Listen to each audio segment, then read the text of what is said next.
Son of a gun. Almost had everything perfect. Almost had everything perfect. Hello. Thank you guys so much for hanging out. It is Friday and it is Summer Games Fest, you guys. I am so freaking pumped up. This is the first show of, I think, like a week-long thing. We're having shows every single day, different shows every day. Today is Summer Game Fest. Tomorrow, I think, is Future Game Show. Sunday is Xbox, and it's also a PC Game Show. Monday is Ubisoft. It is crazy, but today is the big day because the big rumor is we are going to see some Light No Fire today. Now, I will say it is just a rumor. We don't know what's going to be at the show. Jeff Keighley, he's the host of the show, hasn't said anything about it. He just said, look, temper your expectations. It's not going to be a massive, like, gigantic thing because there are other shows. You know, Xbox is having their own show. Why would they bring an Xbox huge announcement to Summer Game Fest? So today is going to be not massive, not mega, but it might be mega for us because Light No Fire. So I am super, super excited. Golden Gek says, sorry, now I have a wrench. Yes, you do. I think you've always had a wrench, Gek. I try to give all the content creators wrenches because, you know, you guys can drop links or whatever because I trust you. You guys know what to do. Seriously, Delta 1, good seeing you in the chat as well. SMO, good seeing you in the chat. Moanar says, first Jason death before the game releases, dude. I couldn't even get the camera. I had my cover on my camera, dang it. Oh, and then, let me get in here. Scar, hopefully you got your drinks ready to go. Scar, to everyone, do not tell my dentist because I just had a tooth pulled like 4 days ago. I'm drinking a little bit of, I'm celebrating today. We have some Dr. Pepper. Not sponsored or anything. I just love Dr. Pepper. And so I have some Dr. Pepper ready to go. I have some treats over here. I am ready to go. I am stocked and ready to go for the show. So hopefully you guys are. I know I saw Scar over on the Discord. You were sharing some pics of all your snacks. Dude, that's a good thing going on there. And then Babybum, if you want to put in Heather or HSM, Heather Silver Mist. HSM also does it as well. Hello Games just needs to shut up and take my money. Oh yeah, guys, by the way, I don't know if you guys can see this. Oh yeah, you guys can't. Let me move my microphone. Oh. I moved the microphone and then put my shirt in the same spot. I am wearing the No Man's Sky No Man's Sky anniversary shirt today because there's no Light No Fire merch. I'm sorry, I'm terrible at doing angles. There is no Light No Fire merch yet. I have a feeling when we get closer to the release of Light No Fire, they'll open up the store again, and hopefully I'll be able to get some freaking shirts. Oh, that's your microphone. I know. I have the anniversary shirt. So when No Man's Sky had its 5th anniversary, they had a limited run of shirts. I got a pin. I also got the hoodie. I made sure to get all that kind of stuff. And, you know, I'm just not smart enough to show you guys. So what are you guys excited? Are you guys pumped up? What do you guys think we're going to see if we see Light No Fire? Do you think it's just going to be a trailer? Do you think it's going to be gameplay? Do you think we're going to get a release date for it? Let me know down not down in the comments. Let me know in the chat over there. Let me know. The other thing, the other rumors we heard about the Summer Game Fest specifically, like there's some stuff floating around for Xbox. That's not till Sunday. The rumor for today is we might see some Borderlands. That is the rumor, is that Borderlands might show up today. So, and there's other games that might show up. That would be pretty awesome. I'm interested in Borderlands. Good Guy Free says only trailer, minimalist. It could be that. I'm more excited. I want to see some gameplay because they gave us a trailer back in December for Light No Fire. I'm thinking we get a little bit more, maybe a juicier trailer. It could be just a cinematic trailer like they do for No Man's Sky, just kind of an overshot trailer, and that's it. I have a feeling we're gonna get a release date. It might say 2025. You know, it might say summer 2025 or something. Who knows? but I think we're going to get a release date today. I think. Again, that's a speculation. Who knows? I think we're going to see some kind of a release date. Whether that's this year, I hope, or next year, I think they're going to say, hey, coming 2025 or 2024, fall 2024. Beeblebum says there is a Day of the Dev section. Yeah, which is afterwards, Beebs, which covers only indie games, which might be when they show Light No Fire. That is true, Beeblebum. So it could be indie developers, or I think Light No Fire is big enough to be in the big show. Not saying that Day of the Devs is anything less or anything, you know, worse or anything like that. However, I feel like that's more geared towards smaller studios that are not like, they don't have the high status that Hello Games has. You know, Light No Fire, for, you know, it is an indie game. It's a small dev studio, but it has kind of a notoriety behind it. I think that's going to be more, Day of the Devs is going to be more geared towards smaller developers that are less known, if you know what I mean by that. So, not to say anything bad about it, but you wouldn't want to put in some really, because Hello Games is, they're not a big studio in people, but they're a big studio because a lot of people know about them. You don't want to have them headline it and take away all the notoriety, all the news headlines, and not talk about any of the other devs. You want them to kind of be in with the big boys, with all the bigger games, the AAA games, and let the devs that are smaller, less known developers kind of show up there. I'm just getting your hopes up for when there's no trailer in the first 2 hours, so you can be really disappointed. Dude, Beebs, you were here when we were watching we were watching the Game Awards in December, and that was a late show, so I think it started at 7 p.m. my time. It went until like 11 p.m. They didn't show Light No Fire till like the end of it, and I was drinking. I have a bottle of whiskey over here, and I was drinking it. And I was like, oh, it's not going to show up, man. It's been 2 hours. It's not going to be here. And I was not prepared. I was like, oh, God, now it's time to go. Oh, God. So, yeah, we're not drinking today. Not doing that today. Beeb's trying to be the evil bee tonight, yes. Pre-order all the way, dude, Sonny. I never advocate for pre-orders. You should feel comfortable doing it. However, I will be pre-ordering it. Not saying you should, because you never know. Cyberpunk looked amazing, and it came out, and it was like, eh. And I like CD Projekt Red, but I'm not going to pre-order their next game simply because hopefully it's not another Cyberpunk, but you never know. You never know. That's because Jason is crazy. Now, we will be releasing Light No Fire tonight. Oh, dude, midnight. If it's a shadow drop today, holy crap. I don't think there's probably like a 0% chance that's going to happen. But, maybe? I don't think so. I don't think so. Ricey, thank you so much for being in the chat, dude. And thank you. I know Ricey, we always usually do a community night on Fridays for No Man's Sky. Ricey took tonight off to kind of hang out. So I appreciate you, Ricey. Very much appreciated. Guys, follow Ricey Starship Emporium, especially if you're a No Man's Sky fan. Every Friday, well, generally Fridays, depending on scheduling, of course, there is a community night that they just share cool ships, cool pets. If you just want to hang out and just kind of race around, we do that sometimes too. So heck yes, follow Ricey. Very, very awesome. Go check out his channel. And Beeblebum, of course, and Heather Silvermist. There's a whole bunch of amazing creators in the chat. I saw Captain Steve earlier. Follow Captain Steve as well. Very, very awesome creators in the chat, you guys. So if you see a wrench, let them know, hey, I want to follow somebody. I want to follow Ricey. I want to follow Heather. Do it. I want to follow Golden Gek.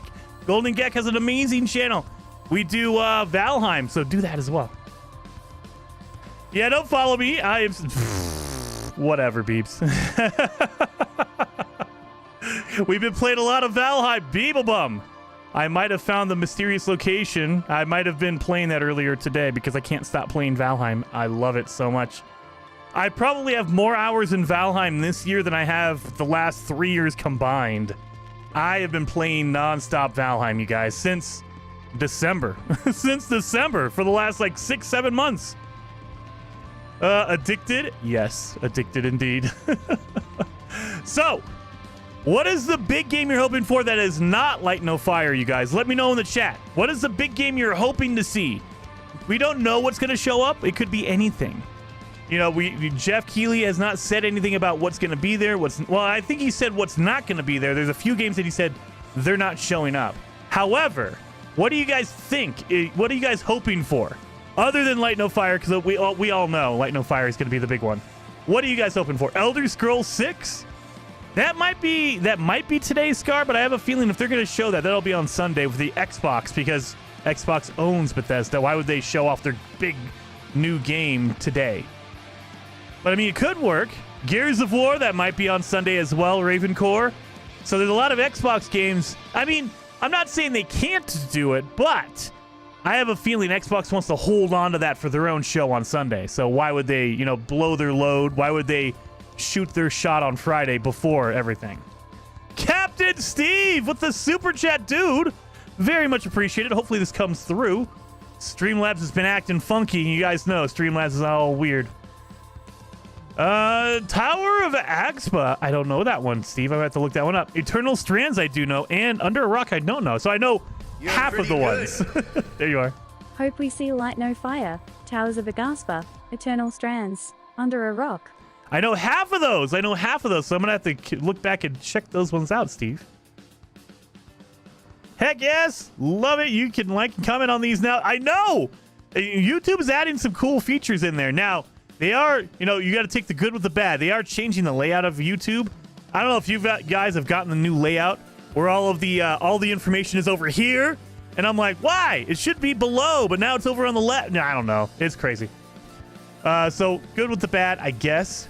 And then SMO, thank you so much for the super chat as well. Very much appreciated on that one. Hope this will be a good ending to my birthday.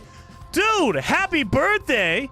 Very much appreciated, dude. Well, hopefully, Light No Fire. We get some really big Light No Fire news today, SMO. Sending all that I have to a great date. Nice. And then Tobias as well. Dude, very much appreciated. 07 to everybody in there. You guys are freaking legends. Thank you so very much. Saying hello, chat, Beebs, and Captain 07 to everybody. There we go. Yes, 07. Yes, you could respond to it. This is pretty cool. See, I need to get back in there. I need to start super chatting more. That way I'm responding to it. Andrew says does not like the new layout. I don't either, Andrew. I don't either. So hopefully, I don't know if they sent out surveys or whatever to ask you if you like it or not. I have not gotten one yet. There you are. I hope this will be a good ending to my birthday as it's 22:42, but sending all to have a great day today. Yes. You're pretty good. And then? Hello chat, Jason Beebs and Captain 07. 07. But yeah, hopefully they do a survey for the YouTube's layout because I'm not liking it. I want to tell them, nope, go back, or at least let me turn it back to the old way. Let me toggle it on or off. That's fine. If you want to have a new layout, cool. Just let me go back to the old one. I'm so excited for Starfield getting mod support. SMO, dude. Mod support. We have DLC. Again, I think we won't know about that until Sunday. I don't think they're going to show it off today. But on Sunday, I have a feeling we're going to see some more Starfield, and hopefully we get to see some of the Shattered Space DLC that they're going to be putting out. I think the rumor is this fall. I don't know if that's official or not, but yeah, this fall. That would be pretty awesome.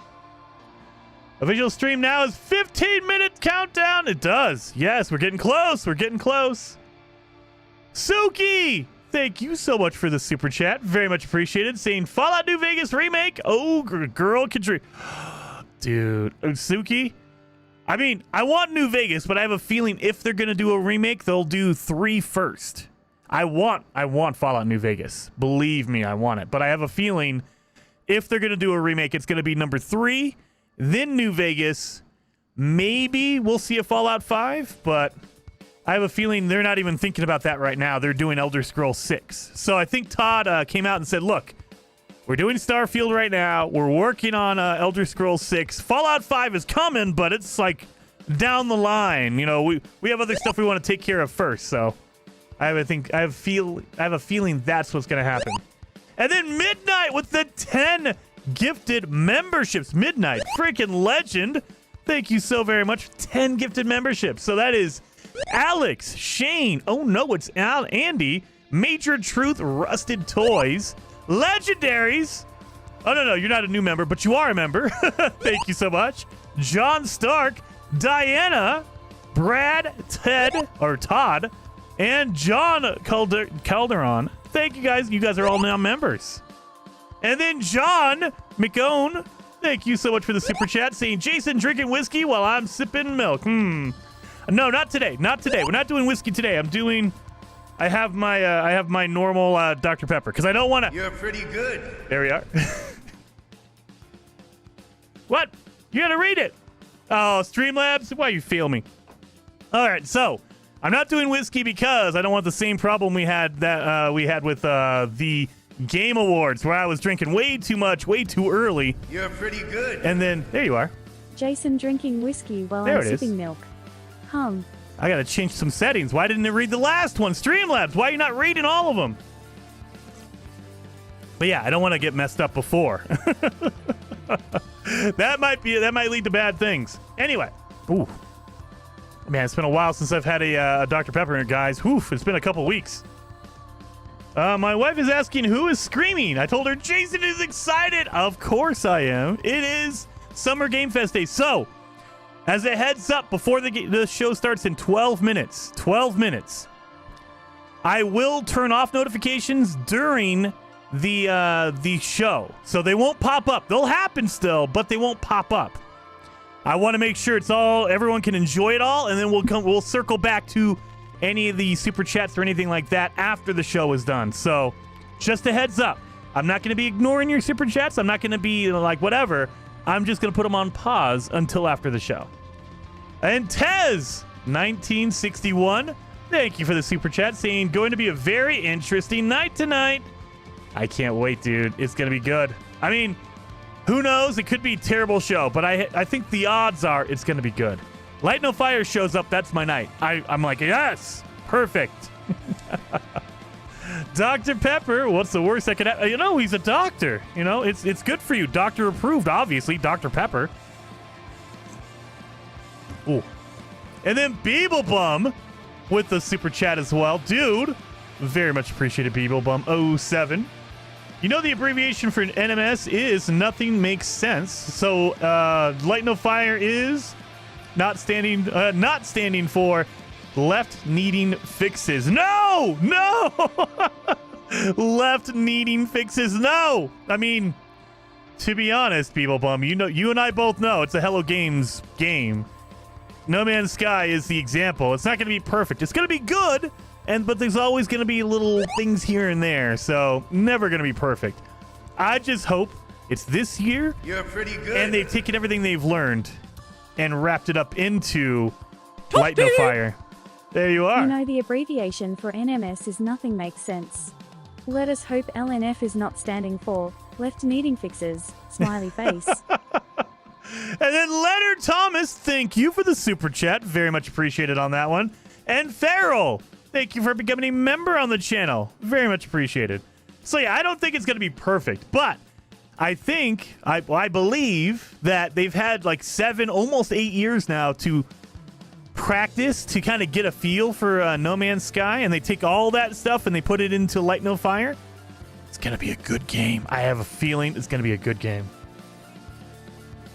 It's just a No Man's Sky reskin. I know, but I mean, that's putting it in a harsh way, mob speak. It's more of, it's an evolution of No Man's Sky because it's only one planet, and they're taking everything, all that power that they have in No Man's Sky, and they're focusing it down on one planet.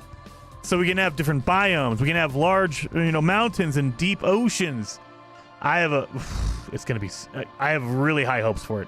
I have high hopes. I hope not, Captain Steve, and I assume not. Light No Fire seems to depend on multiplayer. If the multiplayer is how it is in No Man's Sky, you might be onto something. Maybe. I have a feeling like they say it's massive multiplayer. There you are. There you are, Leonard. You're all breathtaking. I have a feeling they learned their lesson with No Man's Sky, and so it's going to be massive multiplayer so everyone can play, but the instances are going to be smaller. So like right now, we can get like 8, maybe 10 or 12 people in the same instance in No Man's Sky. I have a feeling they'll probably have that as the number. It'll be limited to 8 players. So you can get 8 people in the same area, but like if I build a base on the planet somewhere, you can go find it. Anybody can find it in the world. It's just you might not be able to see me. So we're not instanced the same. I think it will be groups and lobbies and regions. Yeah, that's what I'm thinking, Captain Steve. It's not going to be huge. Like, you won't be able to see every single player. Like, there's not going to be 100 or 300 people on the screen. However, there's going to be buildings and things from everyone all over the world, and that's going to be pretty awesome. Extra planets in the DLC? Curtistic? Maybe. Or maybe they do something similar to Planet Crafter. I really love the way Planet Crafter does their new areas. So if you've not played Planet Crafter, basically you have one set biome, one set area. And it's large area, but it's one. You can't go anywhere else, except later on in the campaign, you can build a big portal that leads you to other areas. So that's kind of their way of making brand new areas. That would be something really, really cool. You can use a portal to go to a different world. That would be awesome. And it's just a randomized world that they use. Maybe they can do something like that. Rice, he says, I don't know. I think it might be a proper huge multiplayer. It used to work in No Man's Sky. Yeah, no, it used to work in No Man's Sky. That's the thing, Ricey. It hasn't worked in like a year and a half. So, I mean, I'm maybe conspiracy tinfoil hat. I think that they use some resources for Light No Fire, and because they kind of removed it for the new game, it kind of it like shrank the No Man's Sky multiplayer. So the No Man's Sky multiplayer is limited because they're using some resources for Light No Fire, I think, and they're just slowly shifting it over. Maybe, I don't know. Who knows? Sean Murray knows. Bankrito! Dude, thank you so much for the super chat saying, have you seen the update on the new Dragon Age game? And the reveal will be on the 11th. Yes! Yes, the, what do they call it? The Veil? The Infinite Veil? Oh, God, the Veil something. I can't remember. Bankrito. Yes, I did see it 07 to you, by the way. I can't wait for that. And I was hoping they would show it, like, today, but then they officially came out yesterday, I think, and they said, nope. We're going to put out a trailer. It's going to be 15 minutes of gameplay on Tuesday for Dragon Age, if you're looking for that. So I can't wait. Veilguard. That's what it is. Veilguard. And it's the Veilguard. I think they need to drop the. It needs to just be Dragon Age Veilguard. That's what they should go with. But, it's the Veilguard. Midnight says he's been on so much, I think it's already happened, Beeble Bum. Might be where his broken tooth came from. Could be. I did take my official last day of medicine was yesterday, so no more medicine. I am taking pain medicine, though, because it hurts. It hurts. The one thing I didn't do, and I should have done it, I didn't take home the tooth. I should have done it. They pulled the tooth out on Tuesday, and they showed it to me, and I was just like, whoa, God, it was gnarly looking. And then they said, okay, and then they walked me out, and I was all drugged up. I didn't even think about it. I should have said, hey, can I have that tooth? I want to show it off. It's gross. It's disgusting, but I want to show it off. And then John with the 5 gifted memberships as well. John, freaking legend. Thank you so very much. 5 gifted memberships, dude. Very much appreciated. So that went to Kimberly, Mob Speak, Lucian, Atlas, I'm not going to be able to pronounce this. Beetle? I'm going to call you Beetlejuice. You're Beetlejuice. Thank you so very much. Have you seen the update on new Dragon Age game and the reveal will be on the 11th? Yes. I need to stop reading that. I don't trust Streamlabs to read it because sometimes it does, sometimes it doesn't. I need to let them read it. But yes, we did. And thank you, John, for the 5 gifted memberships. Oh, Baby's Ricey and Heather. Yep. Gekling Jason is the Tooth Fairy. I wish I'd get a whole bunch of freaking money. Just passing out quarters. I mean, I don't know. Do they still give you quarters for your tooth? I don't know. When I was a kid, it was a quarter. You can go down to the store and use a quarter in one of the vending machines. Tobias, are you trying to kill me? Tobias, thank you so very much for the 50 gifted memberships. Holy hell, dude. 007 to you, Tobias. Now, I'm not going to be able to, I don't think I'm going to be able to read all of these, but I'm going to try. Matt, you're now a new member. Tatford, thank you for you're now a new member as well. Beefed Angus, John Mayfield, Gothic Viper, Midnight, Destiny, Mike, UK, Culinary Zest, Richard Genzo, you guys are all new members. Piggy was gifted a membership by Tobias. Thank you so very much. Coven, thank you for now being a member. Theta Bear, yes, you're now a new member. Carol, you're a new member as well. Oh, God, I'm not going to be able to... Oh, no, now I'm losing it. Now I'm losing my list. Oh, God.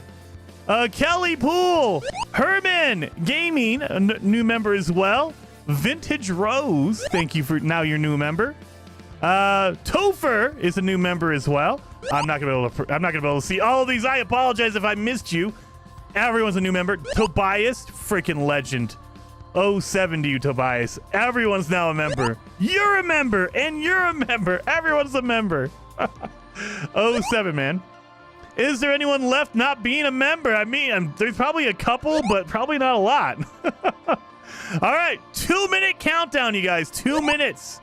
2 minutes until the Summer Game Fest starts. What are you guys thinking? What are you guys thinking? Is it going to be Light No Fire trailer? Is it going to be gameplay? Are they going to give us a release date? Let us know over in that comment section. You can vote on it right now. I'm looking at it. Only trailer, no date is winning at 33%. Gameplay with a release date is in second place at 32%. I think it's going to be a trailer with a release date. I don't think there's going to be gameplay, but there might be gameplay. You don't know. We don't know yet. I'm hoping for gameplay and a release date. Gameplay and a release date. That's what I'm hoping for. It'll be nothing. No, Alex, no, don't say that. It's going to be something. It's going to be something. I mean, this is all speculation. We don't know for sure if it's going to be there. We have a suspicion because Sean Murray has been kind of tweeting about it, but we don't know for sure. We don't know for sure. Light No Fire coming 2026. Ow! You're going to break my heart. I want 2024. I'll take 2025, but I'm hoping 2024. I'm hoping this year we see Light No Fire. I'm hoping. Remember Sean's tweet? Yes. I'm going to try. 60 seconds. Yeah, we're getting there. We're getting close, you guys. So, let's switch over. Make sure we're all good to go on it. We're going to go live. And here we go, you guys. We're going to get ready. 10 seconds. Oh, my God. Oop. Wrong one.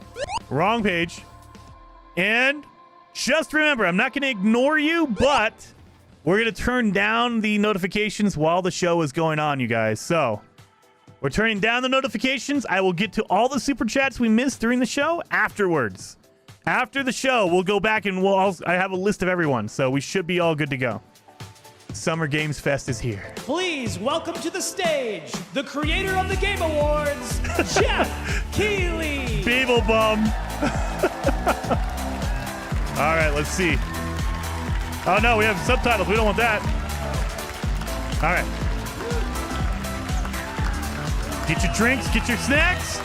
It is trailer time. Hello, everybody. Welcome to Summer Game Fest 2024. You ready to see some video games? Yeah! Woo! We are so thrilled to be here with you, and this is a showcase of what's next for games live from the YouTube Theater here in LA. Now, if you're watching this show, first of all, welcome. I know everyone around the world is joining us for this special moment. Yes. And I know if you watch this show, you don't just play games, you deeply care about this art form and the health of this industry. The good news is that we have a lot of amazing games to show you from creators around the world over the next 2 hours. 2 hours, okay. 2-hour show. But let's also face it, this has been a tumultuous and difficult year with company layoffs and studio closures, which have disappointed all of us. Yeah, thank you, Xbox. But there's also something else happening. Our industry is evolving and changing. And thanks to digital distribution, smaller teams and new creators are finding incredible success. Take a look at this list from Game Discover of the top 10 best-selling new games on Steam so far this year. 2 of them are considered, big company games, but the other 8 come from indie, mid-sized teams, or solo developers. I look at this list, it's pretty cool, right? And I get inspired that new ideas, new teams, and smaller creators can and will break through. It's a reminder to big companies that they have to treat their developers right, because today there are many paths to sustainability and success. Yes. And that's what makes this industry so great. Yes.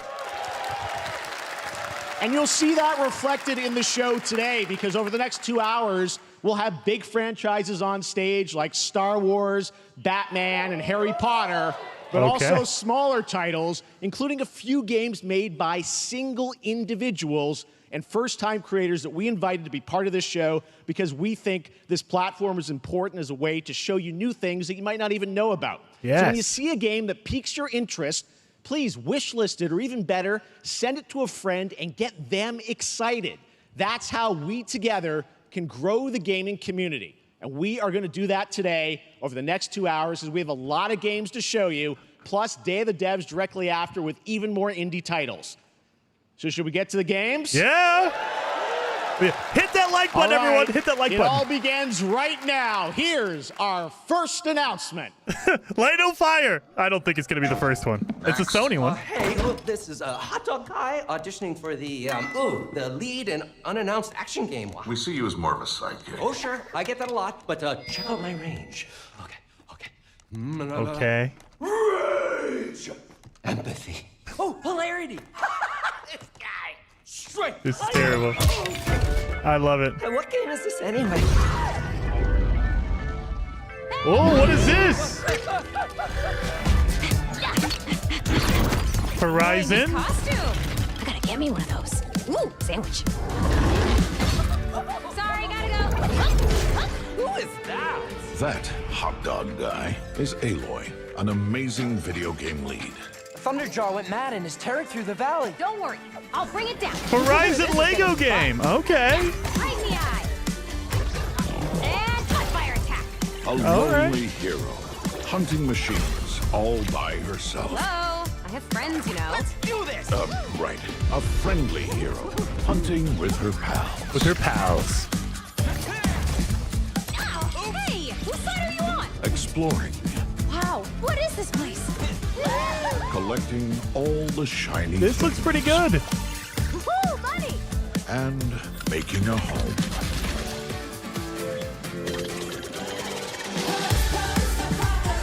All right.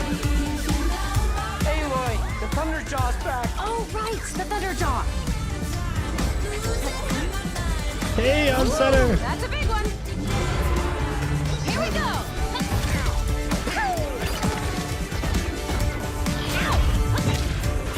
Oh, this is going to be good. Down you go. Woo, better get a You guys played the Lego games? I only played like a little bit. I'm good. What the? Just ate a hot dog? Lego Horizon Adventures.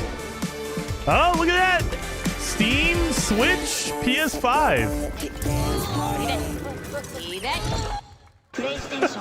I noticed Xbox is not on that list. There you go. Wasn't that fun? That was Lego Horizon Adventures, coming out later this year for PlayStation, but also day one on PC and Nintendo Switch. Day it's a one. playful, lighthearted story inspired by the world of Horizon, designed with 2-player action in mind, supporting couch and online co-op. All right, now we're going to completely shift the tone to the next game from Torn Banner Studios, the developers behind Chivalry 2. For their next project, they are proud to announce No More Room in Hell 2, the sequel to the 2011 award-winning Source mod. 8 players start separate in the dark, and it's up to you to find your friends and survive with permadeath. Here is the first look. This sounds pretty hardcore. Permadeath, survival, no room in hell. Okay.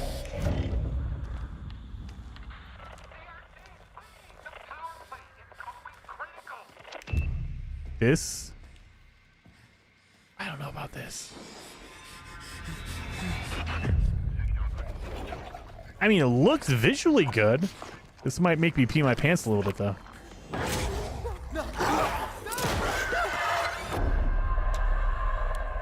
Kind of like Left 4 Dead. Left 4 Dead-ish.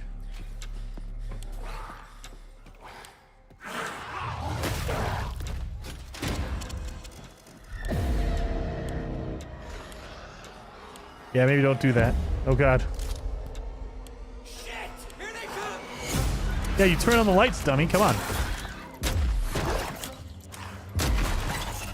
Okay, slower pace for sure. Not Left 4 Dead.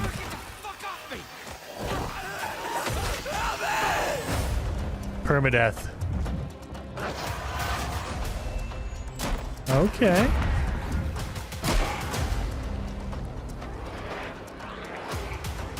Don't care for it. Not a zombie gamer. I haven't been for a while either. I mean, Left 4 Dead was good. Don't get me wrong, but that was like 15 years ago. So, no more room in hell 2. Early access begins on Halloween. Okay, early access. Coming this Halloween. Looks really, really intense. All right. To introduce our next game, please join me in welcoming someone who I've known for over a decade. She's been a huge fan of some of our reveals like Street Fighter 6 a few years ago, and of course, Final Fantasy 7 Rebirth last year when she was sitting in the audience. Well, this year, she's joining us on stage. We're thrilled to have her with us. Please welcome Curious Joy. Curious Joy? Not George. Joy. What are you introducing, Curious Joy? Thank you, Jeff. Hi, everyone. I am so excited to be here at Summer Game Fest. I'm here with you today to share some even more super fun trailers. Okay. So let's get straight to another world premiere. Okay. This is a highly anticipated game from a beloved franchise. Let's take a look. She's going to be co-hosting. I like it. As young witches and wizards, we all dream of soaring through the sky like our favorite heroes. Is this, When it comes to Quidditch, Star we've Trek? all wondered, do I have what it takes to be the next Quidditch star? Okay, Harry Potter. I know Harry Potter. I know. To beat your toughest opponents? To keep your composure in the face of adversity? To chase your dreams at any price? To seek glory for your team? Is it just going to be a game on Quidditch and that's it? Great. Okay. No dream is too big. So ask yourself, do you have what it takes? Do you have the heart of a Quidditch champion?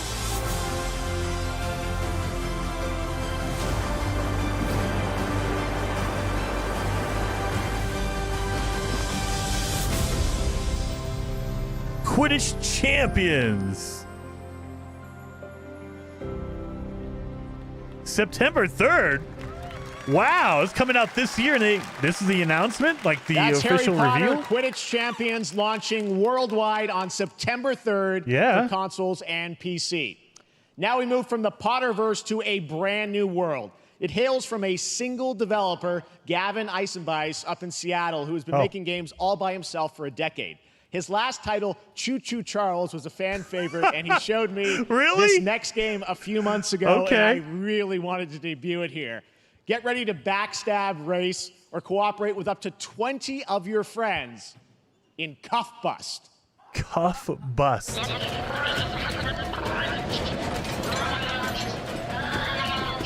The guy who made Choo Choo Charles is making this?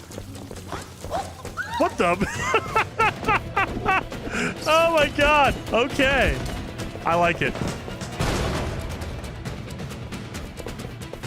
So you're trying to escape as a little teddy bear? Out of jail? I like how the bears had sensor bars over them in the shower. Good lord. That's good.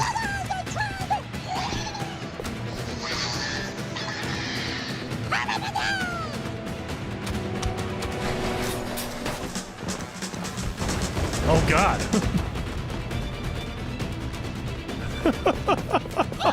Holy cow. Oh, you can escape through the toilet?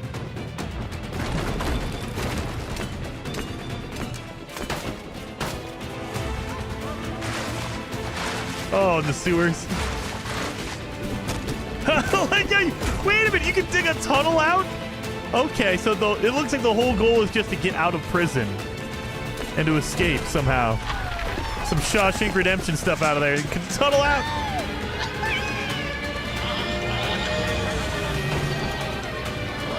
Oh my God.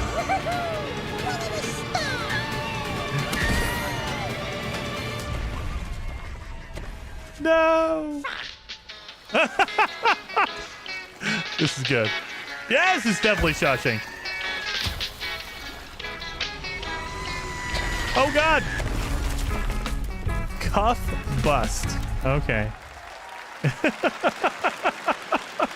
That's a fun one, right? And remember, that's all made by one person. Congratulations, Gavin. So glad to have that on stage. That's pretty awesome. I like that. All right, next one of this year's most anticipated games is Star Wars Outlaws, coming out on August 30th from Ubisoft and Lucasfilm Games, the first open-world Star Wars game where you live the life of a scoundrel. On Monday at 12 p.m. Pacific, you'll get to see a full gameplay showcase during Ubisoft's Forward event, streaming as part of the continuing Summer Game Fest events. But right now, we've got an exclusive new glimpse at the game, just a small taste of what's to come. Okay. They're showing a little bit here. Oh my God. And then a whole bunch on Monday. Something stolen. Let's raise the stakes, shall we?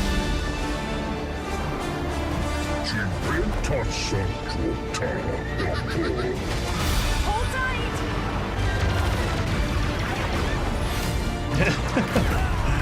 So much fun you have to pay for the gem to get to full, like 130? Oh God, yeah.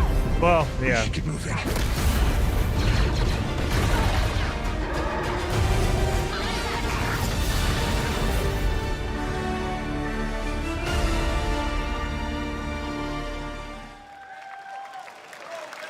I think I spotted Lando there. So great. And by the way, I just noticed everything we're showing you so far, I think is going to be, coming out, this year, Cuff Bus. I'm not quite sure, but it's so cool that there's stuff that we're going to get to play in the next few months here. All right, well, moving back to smaller teams, a few weeks ago, I had a chance to play through this next game, and I have to say, it is really spectacular. Neva comes from Nomada Studio, the creators of the Game Award-winning game Grease. It chronicles the story of Alba, a woman bound to a curious wolf cub. Here's your first ever look at the gameplay.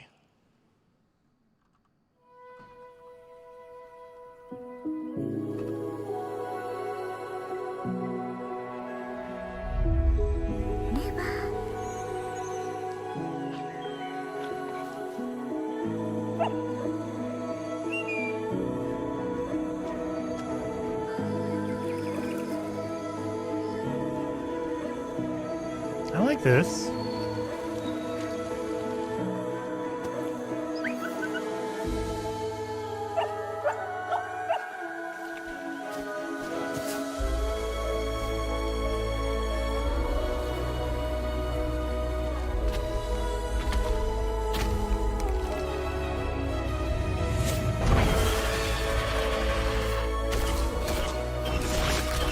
This looks good. I like this. I don't know if you guys are into the 2D, like, pixel art kind of thing.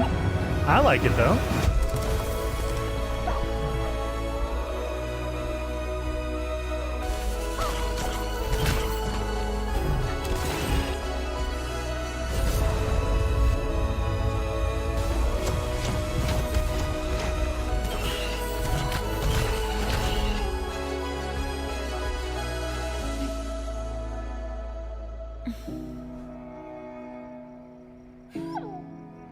Gonna make me sad with a dog. Don't do that. Never. Or Neva. Trust me, that game is such a true work of art, especially when you get into some of the combat. It is tons of fun to play. And there's much more coming later today in the Devolver Direct, which will air directly after the Day of the Devs on this same stream. So we've got lots more for you. All right, next, it's time for our next game announcement. Oh, next game announcement. Study the past if you would define the future. Assassin's Creed? No. Are architects of fate, working in these walls of time. Let us all for death prepare, or on the last great journey. The civilization? Let me not then die. ingloriously. Yeah, there's all kinds of Civ, or it's oh, what is it? Age of Empires? No, it's not Age of Empires. First do some great thing that shall be told among men hereafter. Each of us shall endure this world's life until the end. Is it? I'm looking at the chat. Is it Civ?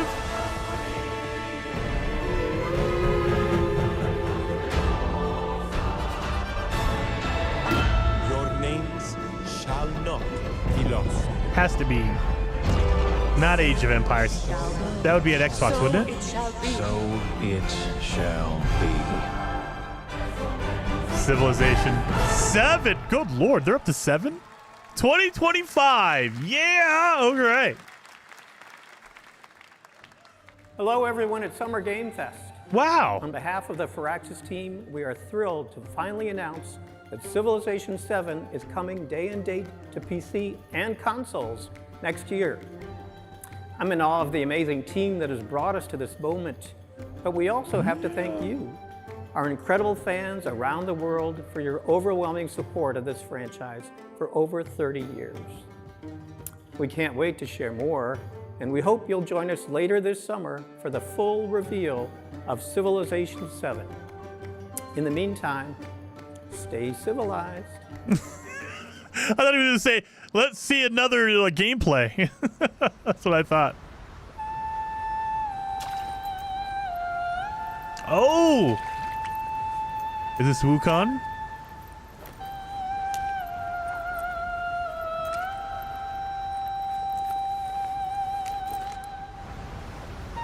I think it is.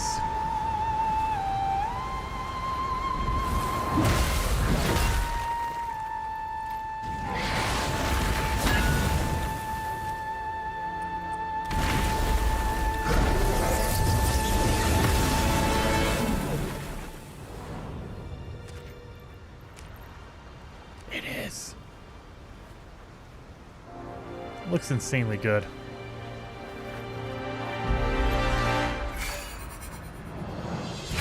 Out of the what the? Ow! That had to hurt.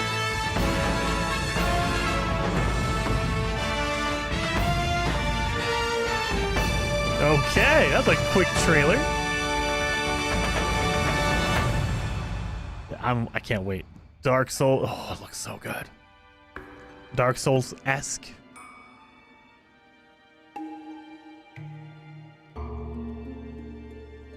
Oh, yes.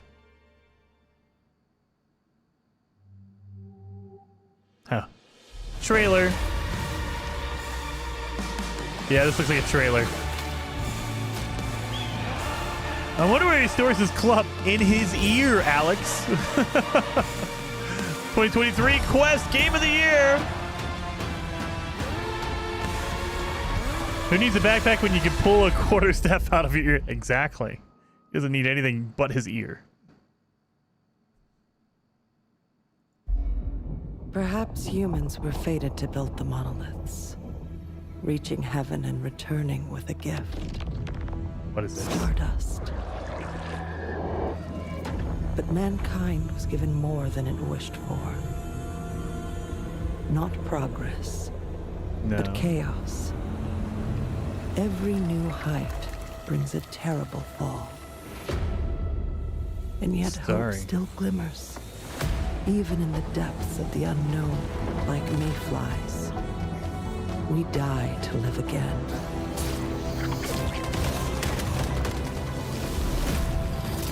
This looks interesting. The smallest creatures show the greatest resilience. This feels like a smaller dev. Wherever we remain standing. But it looks good. We stand together. Once human. Okay. I know that. I know that game. Is that a trailer? I thought it was a, I mean, I guess it was a commercial, not a trailer. Oh, what?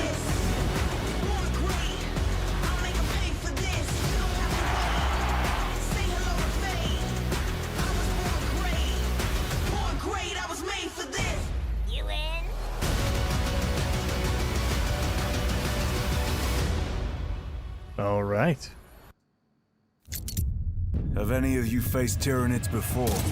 Only these past 2 days. Space Marine 2! There is much to learn. The numbers are endless. I will take you all with me. Brothers, we fight! For Ultima! Oh yeah, September 9th. Oh, gameplay on June 20th. All right, welcome back to Summer Game Fest. We've got some amazing developer guests joining us throughout the show, and I'm very excited to introduce our first guests. They are legendary creators who are working on a brand new fantasy RPG, Metaphor, slated to launch this October. Please welcome the director and art designer of Persona 3, 4, and 5, Katsura Hashino and Shikanori Shojima. Okay, I had a moment there where I was like, hello games? Sean Murray already? Okay.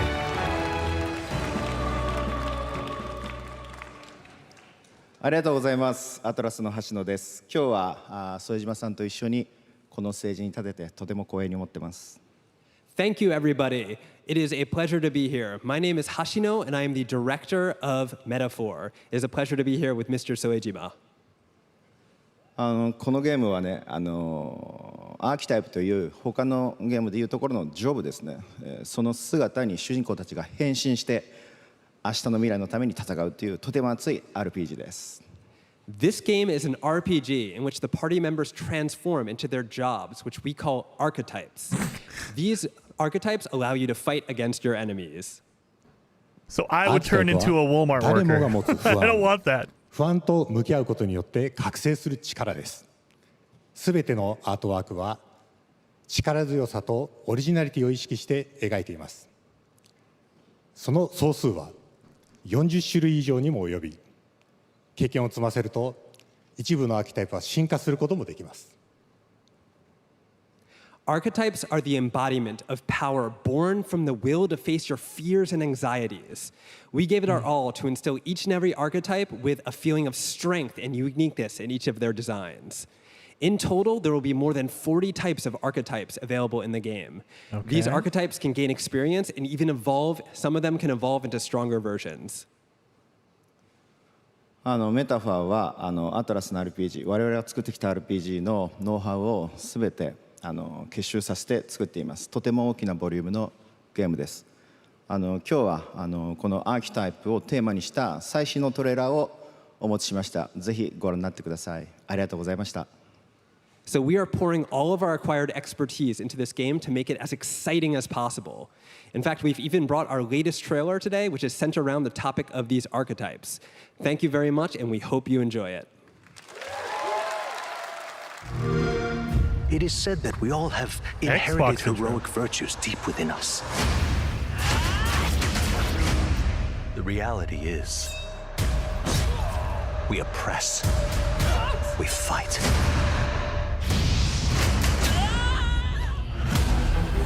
Okay. A great evil flows through this land. You have found a way to wield true magic.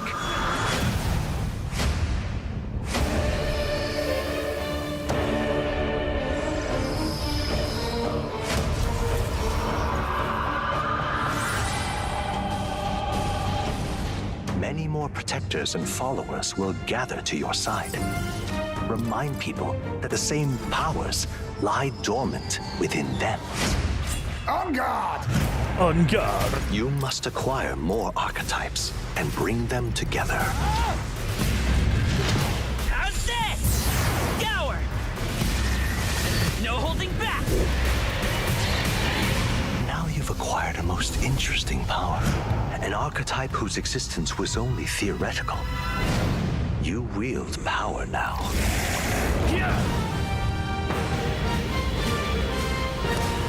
I didn't play any Persona games. I know that might be terrible for you guys to hear, but I've never played any of the Persona games. Thank you, Xbox. Such an honor to have Hashino and Shojima with us on stage. Thank you guys, and for that deep look at the archetypes, such stunning visual designs. Now we're going to jump into the Arkhamverse. Batman Arkham Shadow is a MetaQuest 3 exclusive VR game coming later this year. As Batman, quiet. You face a new threat, the mysterious Rat King and his cultish devotees. Here's your first look at the story trailer for Batman Arkham Shadow. Batman Arkham Shadow for the MetaQuest. So it's a VR only, I guess. I like how it's not actual gameplay either. There's a new darkness overtaking Gotham, driving the city mad. Are we gonna get copyright for Smashing Pumpkins, really? It's from the fire in the streets, casting shadows of rats on everything that was once good. I think we are. Fear is their weapon. But they're not the only ones who can use it.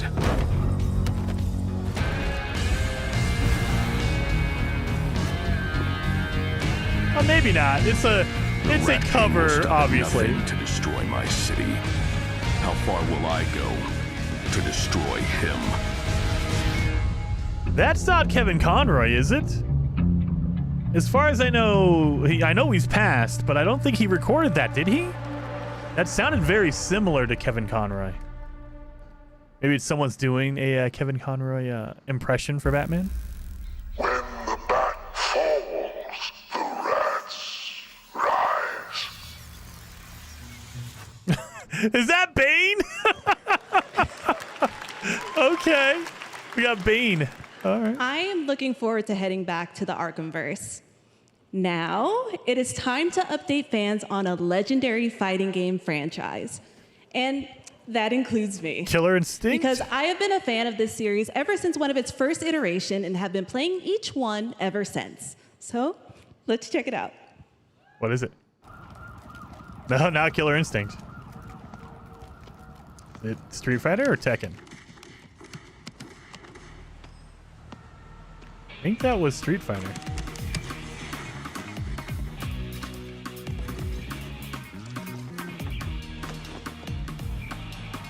Street Fighters.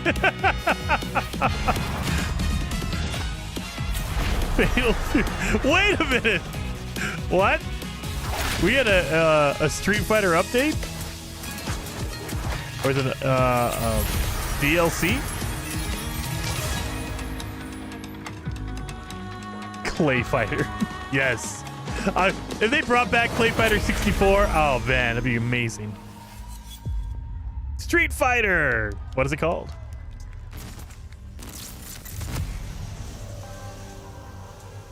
Okay. King of Fighters? No. No, maybe, but I don't think so.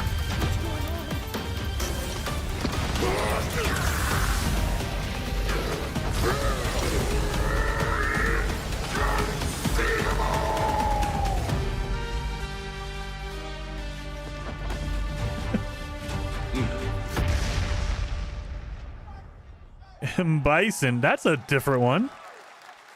I haven't played Street Fighter in a long time. I don't remember M. Bison looking like that. 1 year after the Dragon Meteor invasion, the Scots rebelled. Wait a minute, we're in Scotland? Okay.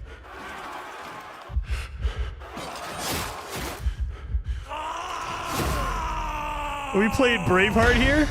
Tears of Metal? Oh, wait a minute. Oh, yes. I am all in on this. This looks amazing.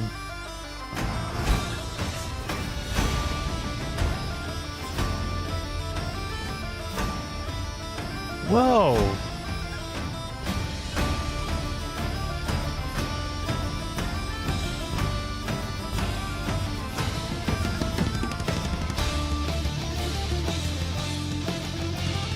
Look at this.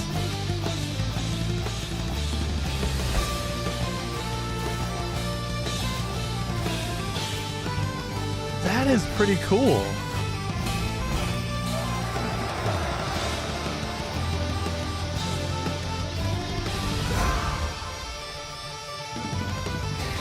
Rock and roll bagpipes. I like it. Roguelike co-op hack and slash. Tears of Metal. Okay. I can get behind that. That's pretty good. Oh, now we have another one. Unreal Engine. That doesn't look unreal. The legendary. We'll see. Oh, this Dragon Ball.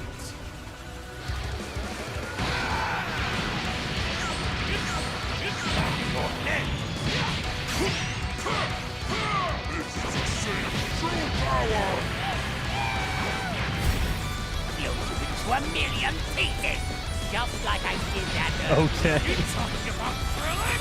Don't you dare! I'm not going to hell in room.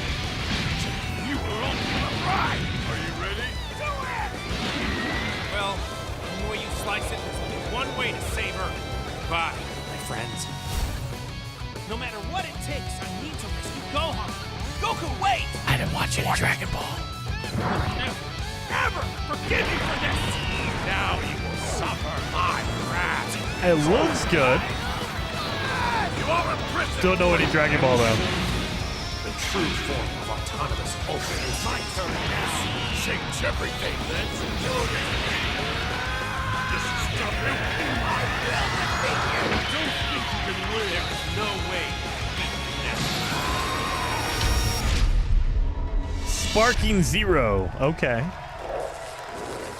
What kind of snacks you got? I got brownies and I got Dr. Pepper. That's all I need. There you go, Internet. We got your release date for Sparking Zero, October 11th. There you go. Now we step into the world of Delta Force Hawk Ops, a free-to-play tactical shooter available to play on all platforms. Here's a look at their multiplayer FPS extraction mode. Extraction mode. Oh. Team, rally up. We've got a new mission. Operation Lightning Strike. The situation at Zero Dam is now very serious, with conflicts escalating between Havoc Corps and Alsara Guard. It's time to take action.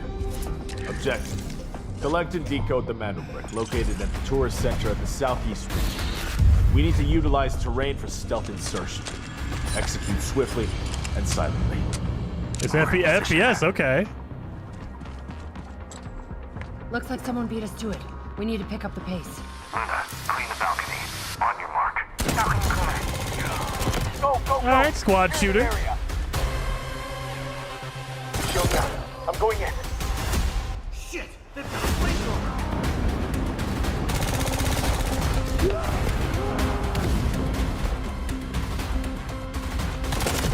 Engaging. Second floor.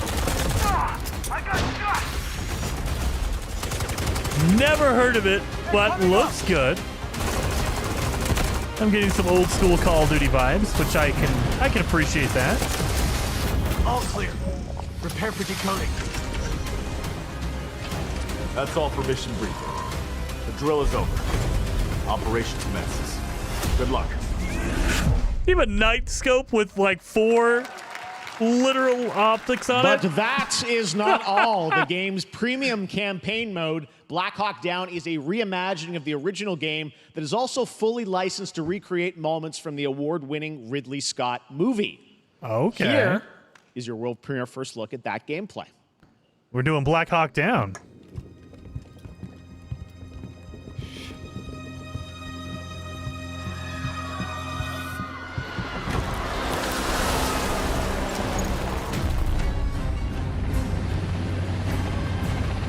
Why are they burning tires? RPG! Hold on! All units prepared for landing. 2 teams, 1 foot. Clear. Secure and capture a team in your cabinet. Over. Get down! Get down! Enemy attack! Air strike! Enemy vehicles coming! Vehicle under attack!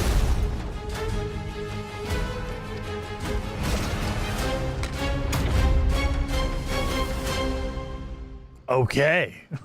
There you are. And now, I have an update for you on Fatal Fury City of the Wolves.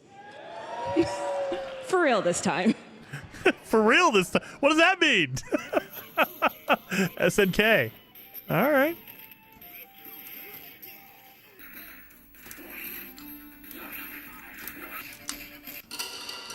Okay. All right, Leon. What are we doing?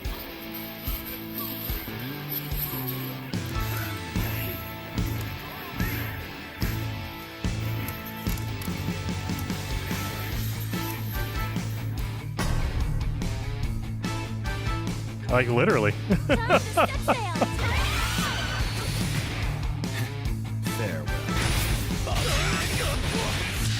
This is very Street Fighter.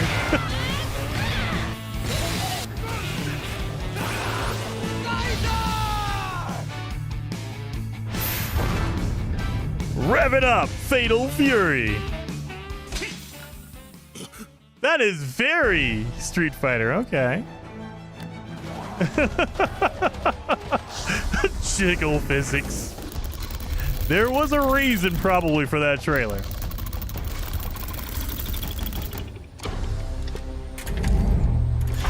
Oh, Dolby Vision and Dolby Atmos. I have a feeling we might hear some more about Halo on Sunday. So that'll be interesting.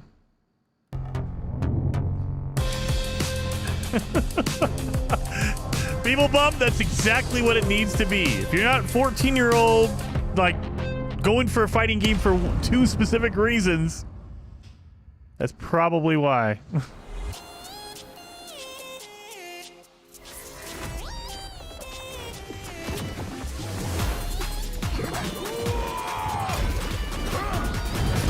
Halo comes to PS5, I'm out. Oh, legendaries. I have a feeling Microsoft is going third all the way. I didn't think they would, but everything looks and sounds like they are. And I don't think it's a bad thing, but I don't think it's a good thing for Xbox itself. But yeah, it's been on PC, so it's just one more step. Now they're going on PlayStation. If I was Xbox, I'd be like, you know, they're not repaying the favor, so maybe we don't go Xbox and PlayStation. Maybe we go Nintendo Switch. Just saying, Xbox. PlayStation's not going to repay the favor.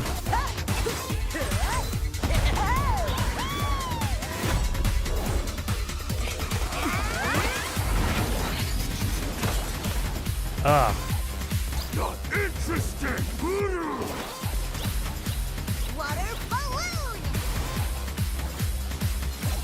I have no idea what this is. You're next. Okay. Okay, so it's a multiplayer game where you're trying to fight over the last little bit. Battle Crush. All right.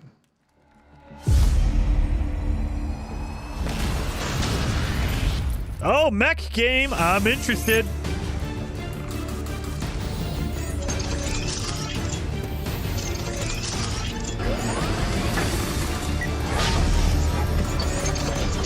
Look at that. That's insane. Oh, yeah.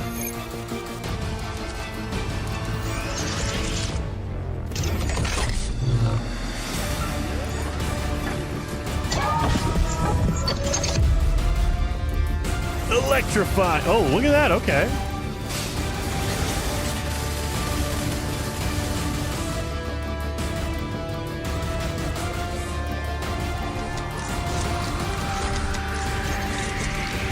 Gundam? I don't know.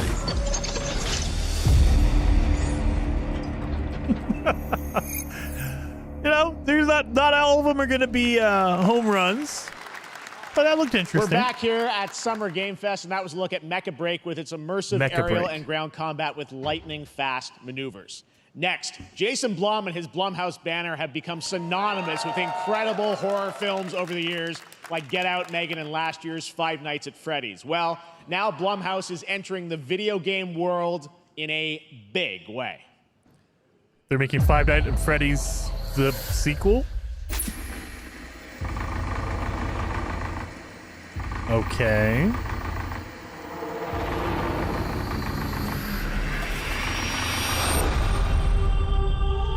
This has a Telltale's game kind of art to it. Dark times await us. Vengeance will take shape.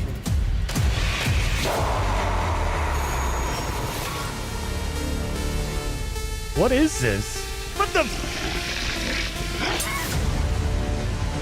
Crave Seasons. Or Grave Seasons. I cannot sleep. I cannot sleep. I must. Oh, this is multiple different games. Okay. I am terrified to sleep. They're not doing one. Death to stay awake. They're doing a whole Don't set of worry, Viv. games. If any ghosts actually show up, I'll protect you. Wow. Amy, I'll save you, no matter what. Just go home, Viv. Amy! The local police department asked me to help with a case. Why would they need a game designer? Should have some developer mode.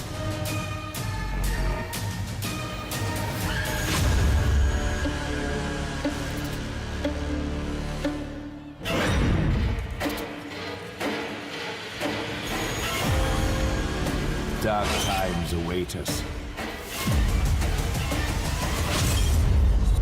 That's interesting. So I assume they're not making all these games. I assume they're like producing all the games. They are like funding them all. But that looks interesting. Like a whole bunch of different games. Wow. Really? Oh, okay. I thought they were coming to YouTube. I was like, what? YouTube games? Are you kidding me? No, okay. Please welcome Jason Blum, CEO and founder of Blumhouse, and Luis Blaine, creative lead at Blumhouse Games. Oh, come on now. Really? We're gonna really? Okay.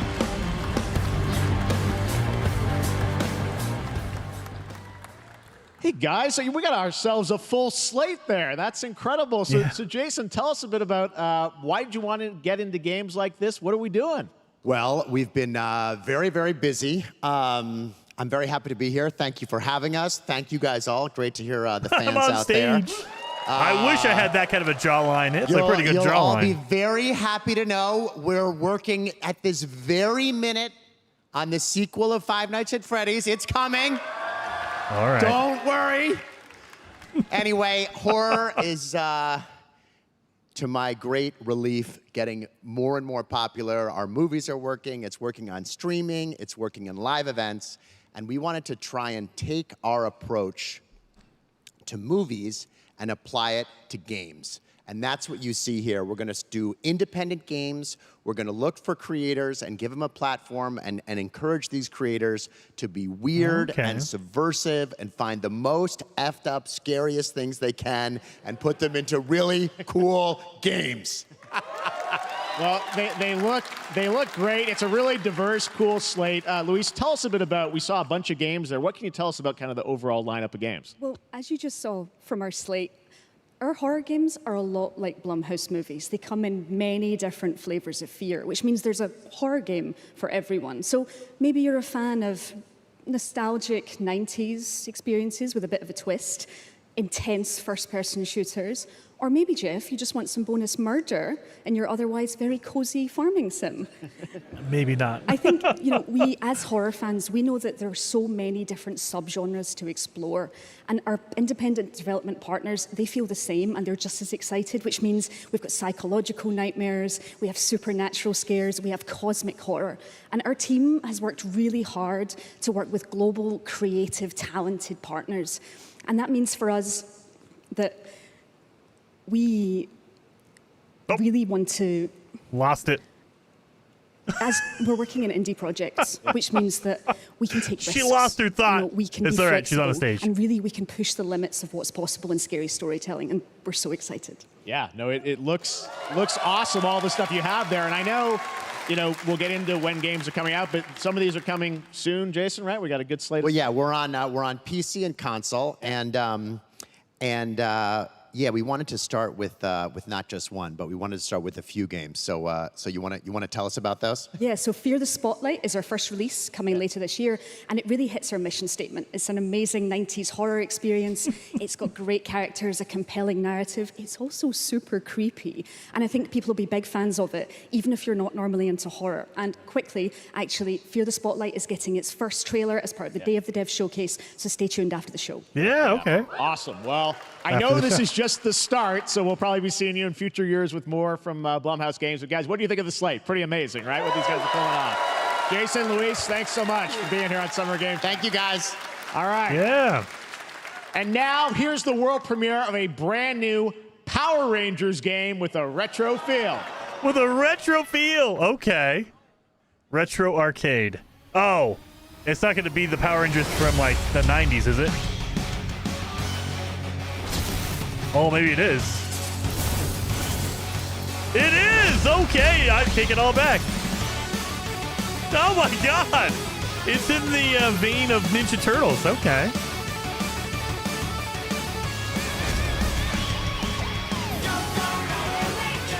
There we go. Okay, I can get behind this. I like this.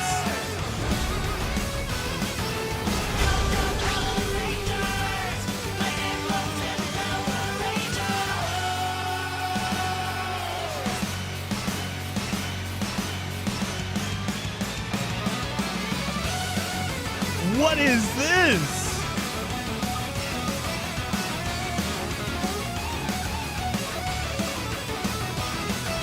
This is pretty good. You can play. Oh, the Megazord. Are you serious? Yes. Rita's Rewind. Okay. I can get behind that. I want to play as a Megazord. 100%.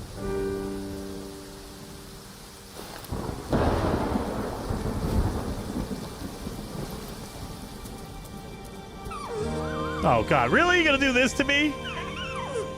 Bambi out here?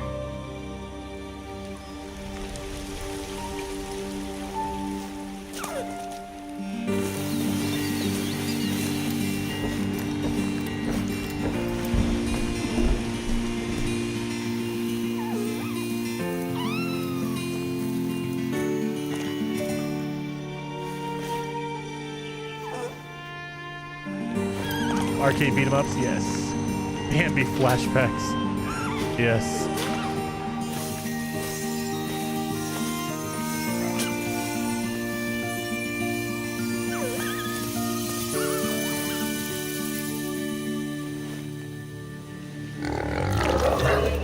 Oh.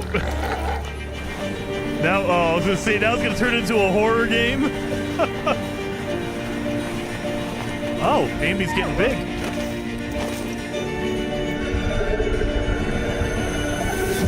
What is that? Is that a boar?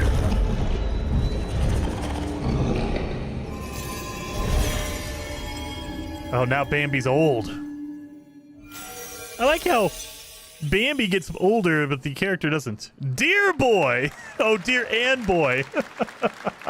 Okay, Deer and Boy. What a beautiful game, Deer and Boy, which comes from first-time developer Jason Houdet in Paris, who started that project alone in 2020 during the pandemic and now has a team of 8 helping him realize his vision with financial aid from the French government. And games like that are why we do this show, giving first-time developers a chance to show you what they're working on. Yeah. All right, next, after a long wait, Kingdom Come Deliverance 2 is arriving later this year. This is a first-person open-world action RPG from Warhorse Studios. Here is a brand new look. Okay, Kingdom Come Deliverance 2. The best laid plans of men don't always come to fruition. Man proposes, but God disposes. And then boots you right in the balls. These 2 young fellas, I need to find them. One's a smart-ass smith, and the other's a blue-blooded fledgling. You behave like a spoilt brat. How dare you speak? Gentlemen, okay. Praise be to our Lord Jesus Christ. Our Father, there are many sinners in this world. But in the end, we all face your judgment for what we should have done, but lacked the courage to do. The last time I ran away, I lost everything. I'm never gonna run from that fucker again. Kiss our asses! God, is this retribution for my sins? Okay. To the task!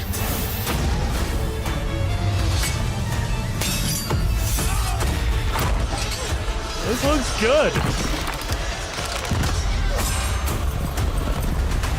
Come on!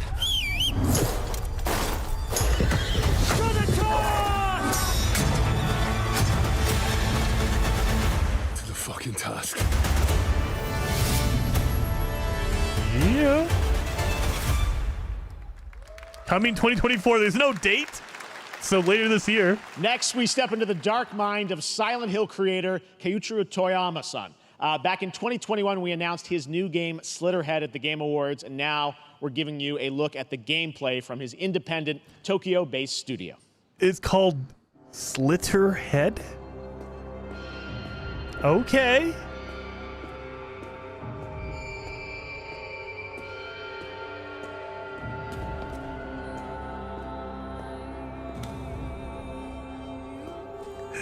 A very Evil Within vibe to this.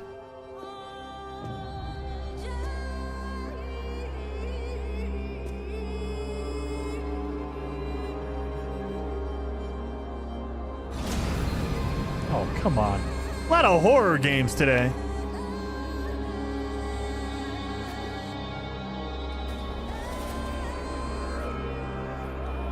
I don't think you're going to make that jump there, buddy. Oh, you can take over people. Great. Oh.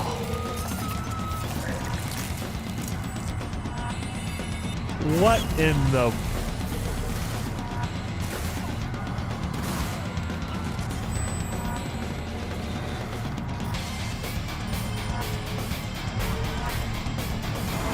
What is going on here?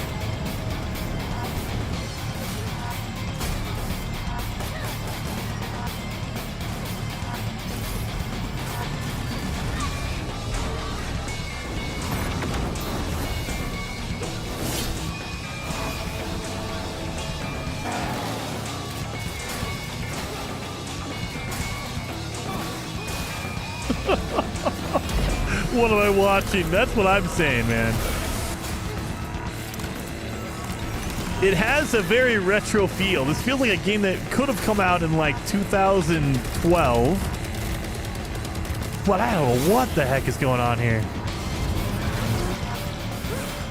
Okay, you can instant heal. Or you can take over people? Like, is it character dependent? Like each character has their own special power? Like this character lets you take over a dog?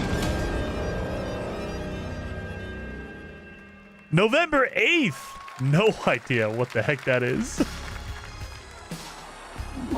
Into this. Is that a frog?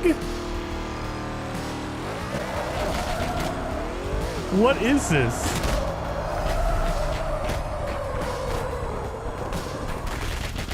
It's a Mad Max, or not Mad Max. That's what I call a dramatic entrance. Max Payne slow-mo. There's a reason why I'm called Killer Bean. It's because I'm good at what I do. Is Killer Bean? Really? So is a coffee bean? Really? Good. Oh my god, you play as a coffee bean. I assume that's a coffee bean. I used to be an assassin for the Shadow Agency. Big coffee? An international organization powerful enough to shape the world. It's called Folgers. Until they lied to me and tried to kill me. Now, I'm gonna destroy them. You're the gosh darn idiot who wants to take down the Shadow Agency. Well, it is sure nice to meet you. Before you die. Okay, it's an FPS.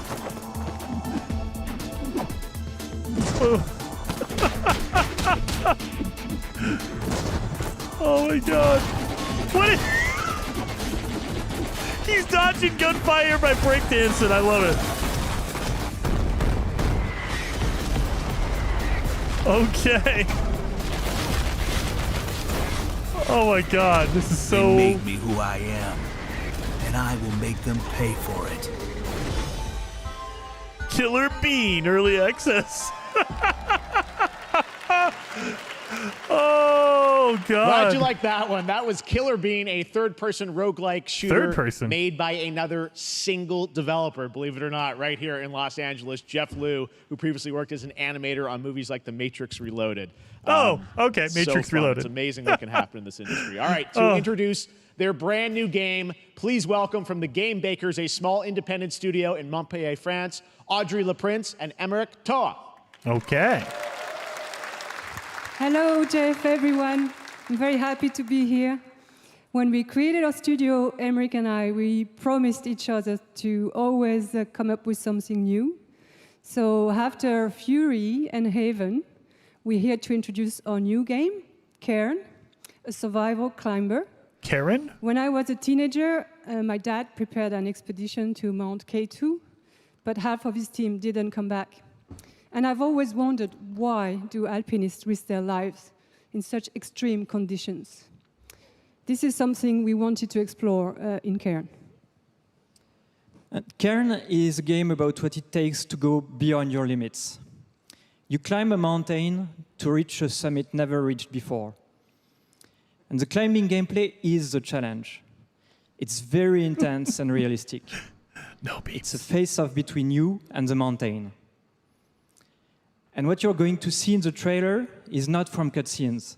It's the actual climbing gameplay. Okay.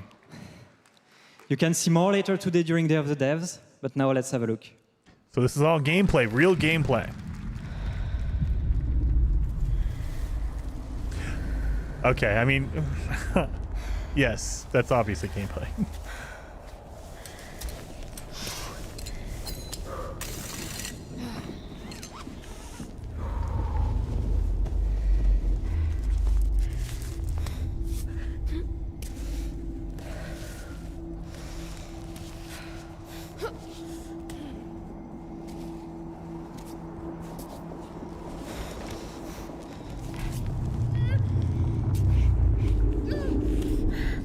I'm not seeing any indications. Like, what are you grabbing with? Don't punch the wall. Oh my God, that's gonna hurt.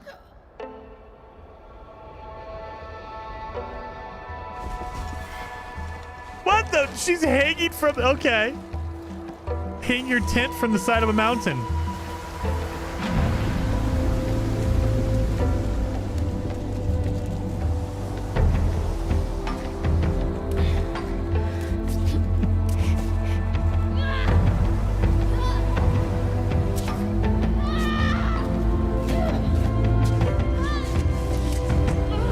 Heather, everyone knows that jump noises make it work better. So yeah, she's making climb noises.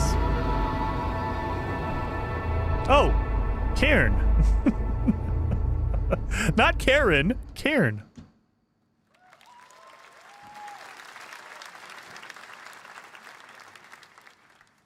Annapurna.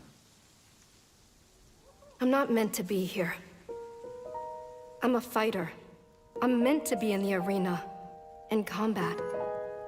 But instead, I'm out here in the middle of the woods, running a tea shop. So, what does running a tea shop involve? Well, there's a lot of gardening, and I've had to get used to the pretty unique tea machine they've got here. None of these tasks are all that hard, they just take patience. And I'm not really the patient type. Okay. But I'm surviving. Of course, I have to actually serve the tea to our customers. And once that's done, I'll usually check in with Boron, Just smash it into his shop, helmet. to see if my help is needed anywhere. And when all the chores are done, sometimes I'll just sit on a bench and do absolutely nothing. It's not fighting, but it's peaceful. And what's weird is that I actually feel good. I'm happy. I can stop running now. I can stop. I can stop. I can stop running. This is good for me. I need to enjoy this. I feel good. I'm happy. I'm happy. I'm happy. She's gonna go kill someone.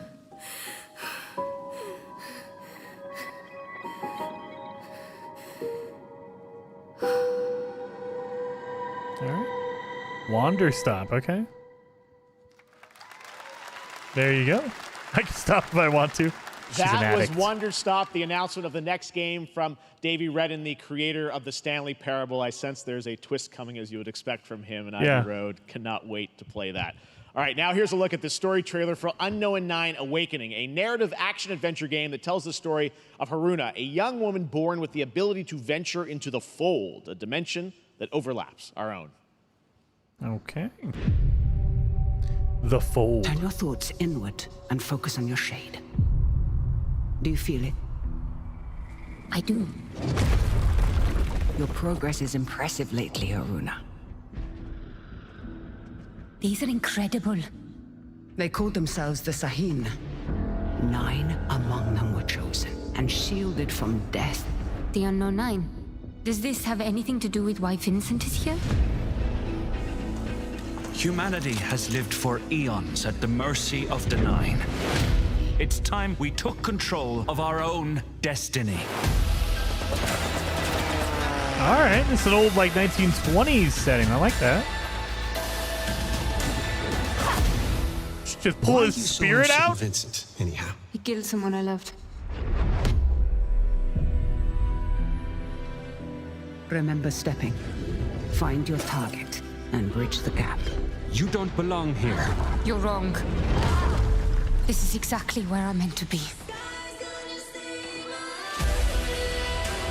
Okay. She can possess people. Okay. Unknown 9 Awakening. The Fold is a strange place. Vincent found something down there. Session.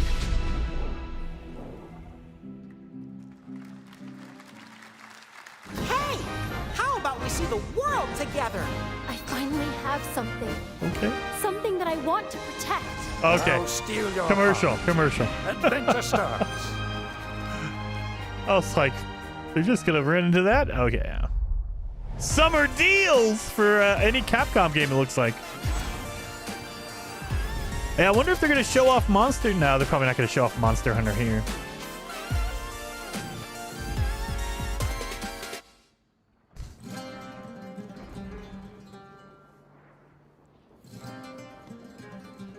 What is this?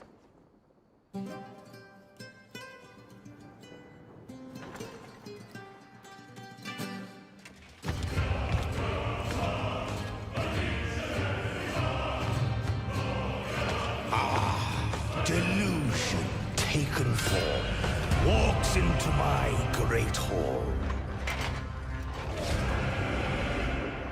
Okay.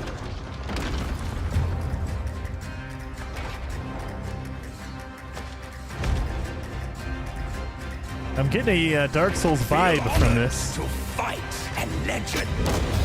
Did you just have a gun?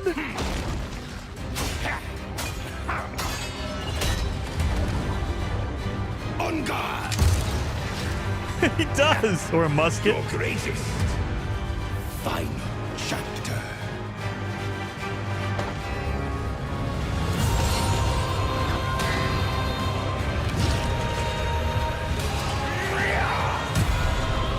What is this?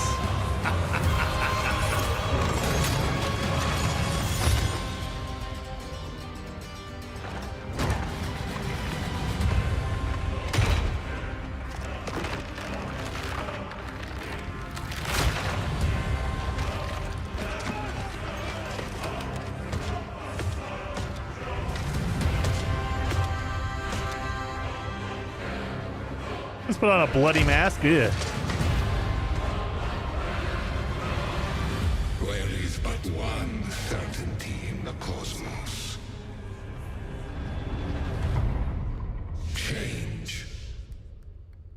I've never heard of this game, but I am interested in this now. All right, we're back here live for more Summer Game Fest. The First Descendant, powered by Unreal Engine 5, is a next-gen looter shooter with dynamic cooperative gameplay, including a grappling hook mechanic. It is finally set for release, and we're very happy here to debut the new trailer and the reveal of the release date.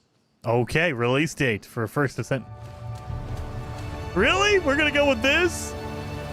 Okay, it's a good song. but Kerbal Space, Kerbal did it way better.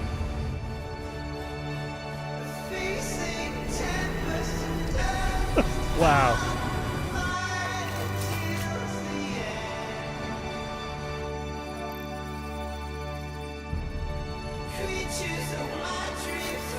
This does not go with the... Who chose this music? For real. Does not go with the gameplay we're seeing.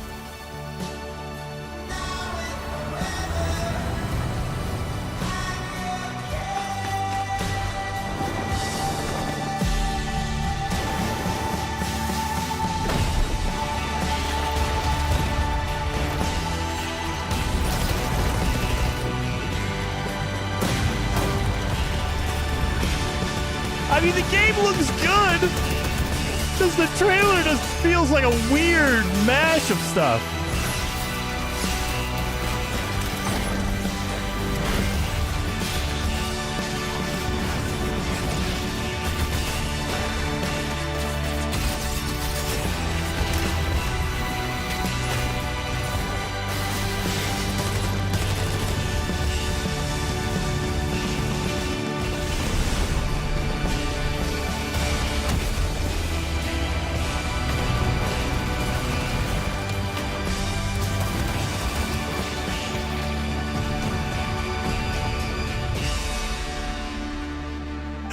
Okay.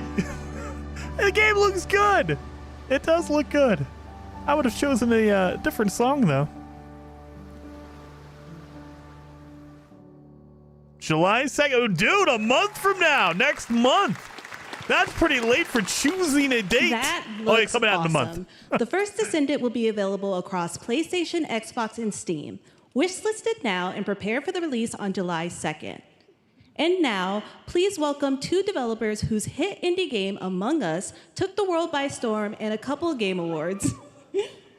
From Inner Sloth, here are Victoria Tran and Forrest Willard. Yeah.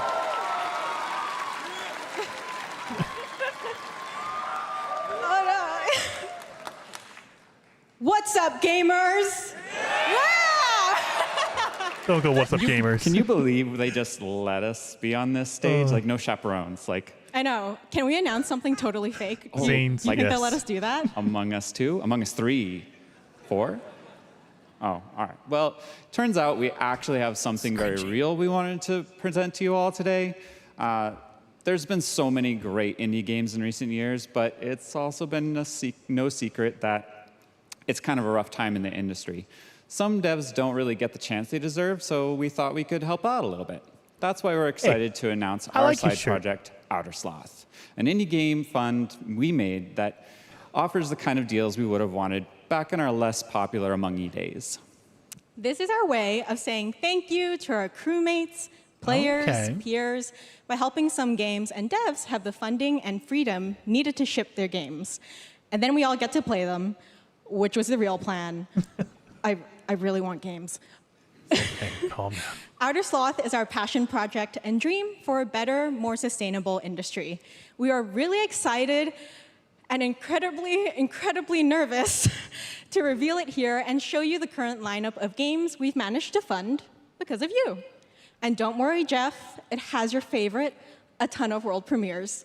Enjoy! A ton of world premieres. Okay. I actually really appreciate this. They're using that to fund other indie games. That's pretty awesome.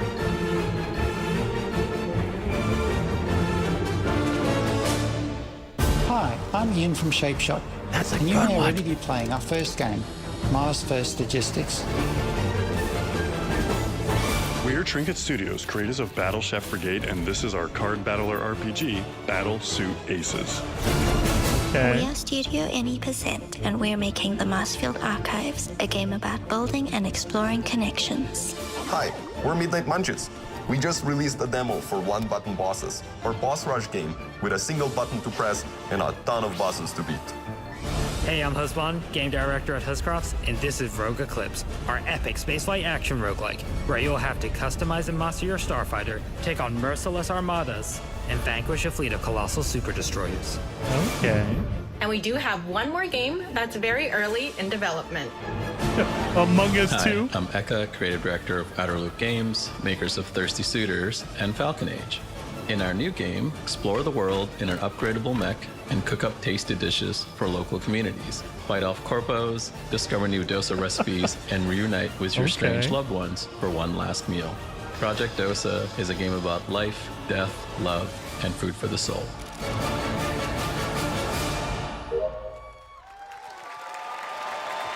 That's awesome. Thanks, Victoria and Forrest. Those all look fantastic, and I cannot wait to play them. But all of those amazing indie games aren't the only thing coming out of Inner Sloth. Did you know that there's going to be an Among Us TV show? No? Sounds like you did. Yes, there's going to be an Among Us TV show. Check out this sneak peek. Oh, Mars Logistics was in early access for some time. I played it in early access. I like it. I like it. Do a TV show for Among Us. Had a pizza? What? I like that pizza. There's no pineapple on it, so that's good.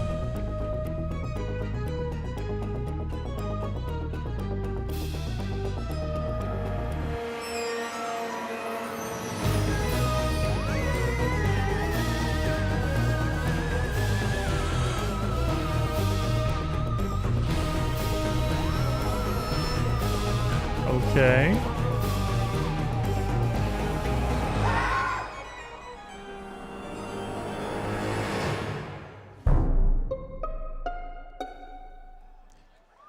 Holy cow, they got a lot of people for that. What the heck? Okay. All right. Up next, we have Sonic X Shadow Generations. Just say it out loud. Okay. A definitive greatest hit collection of 3D and 2D levels from Sonic and Shadow's history. Now it's time for a glimpse of Shadow's brand new powers and gameplay from a standalone campaign, as well as the official release date announcement. All right, new Sonic game, or Shadow game.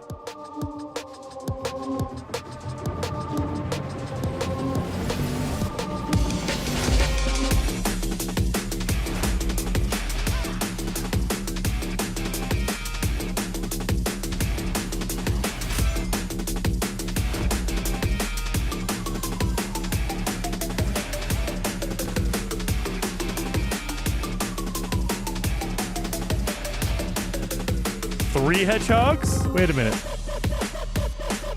I don't play a lot of Sonic, so I don't know about three. Why do we have... Okay.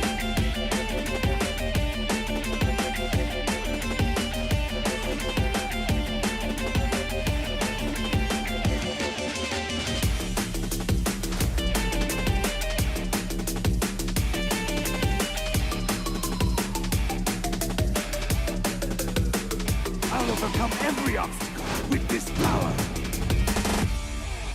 Okay. October 25th. All right. Mecha? There's a robotic Sonic? I didn't know that. The Year of Shadow, right? A movie coming in December, too. Exciting stuff. All right.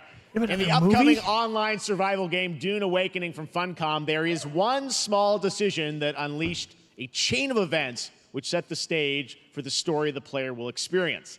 Let's find out for the first time what that is. I'm waiting for this. This looks good. I know Survivor Bob was really excited too. Is a so future that never happened. This looks good. One where I, Paul Atreides, was never born. I created the future until it created me. But I see a narrow way, a path that might have been. What if my mother had obeyed her orders and given birth to a girl? Everything would change. I mean, I don't know if you could choose that, but okay. Dr. Yue exposed before his betrayal. A world where my father lives. House Atreides surviving the Battle of Arrakeen. Sardaukar deployed to protect the spice melange. war of assassins spreading across the planet. Fremen exterminated. No Muad'Dib. No Lisan al-Gaib. No Kwisatz Haderach. All of my visions lead to horror. Except for this one. This one leads to you. Okay.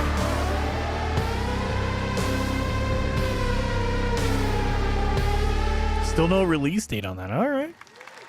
More Dune Awakening coming at Gamescom ONL in August. Now it is time to see the announcement of another new game from a brand new development studio. Brand new demo. Okay. Lightspeed.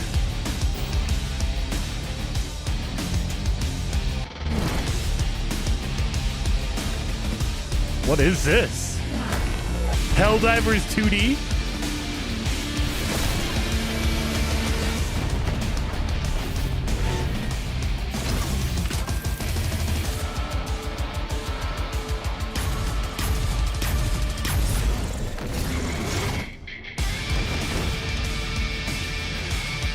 I have no idea what's happening.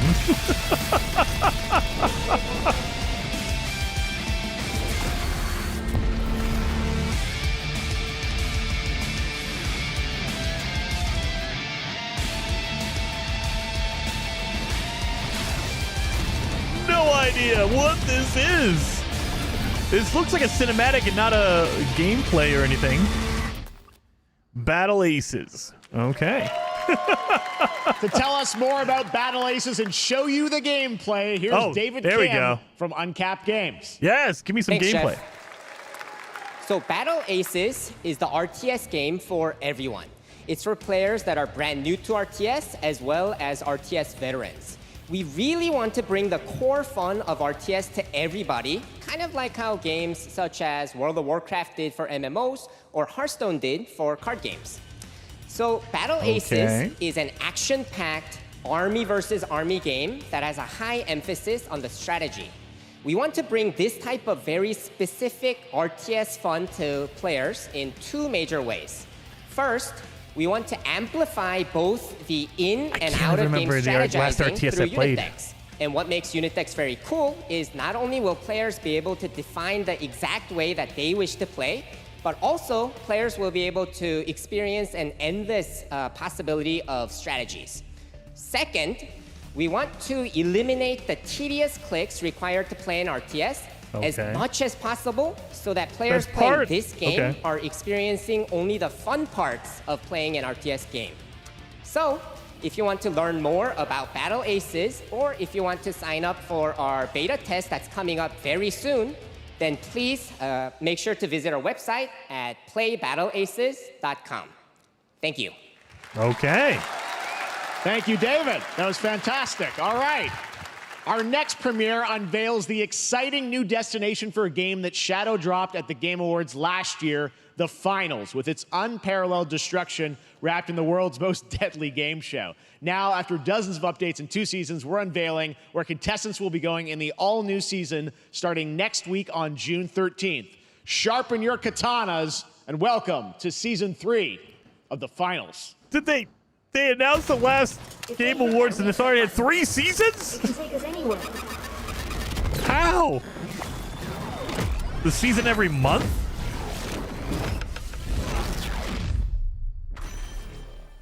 Okay, I would not want to be the chef in this scenario. Oh, it's no, sorry, chef, you are screwed, buddy.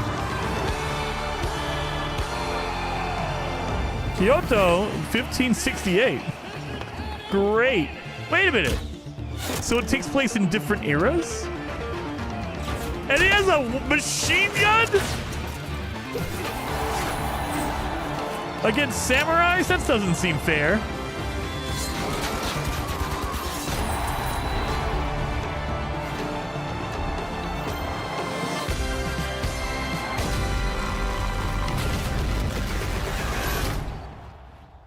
Okay, free to play. Season 3. Every month it seems like, right? The Finals in Kyoto. All right. Please welcome multiple Game Awards winner and a dazzling Game Awards performer, if I do say so myself, Sam Lake from Remedy. Yes! What are you going to announce here, Sam?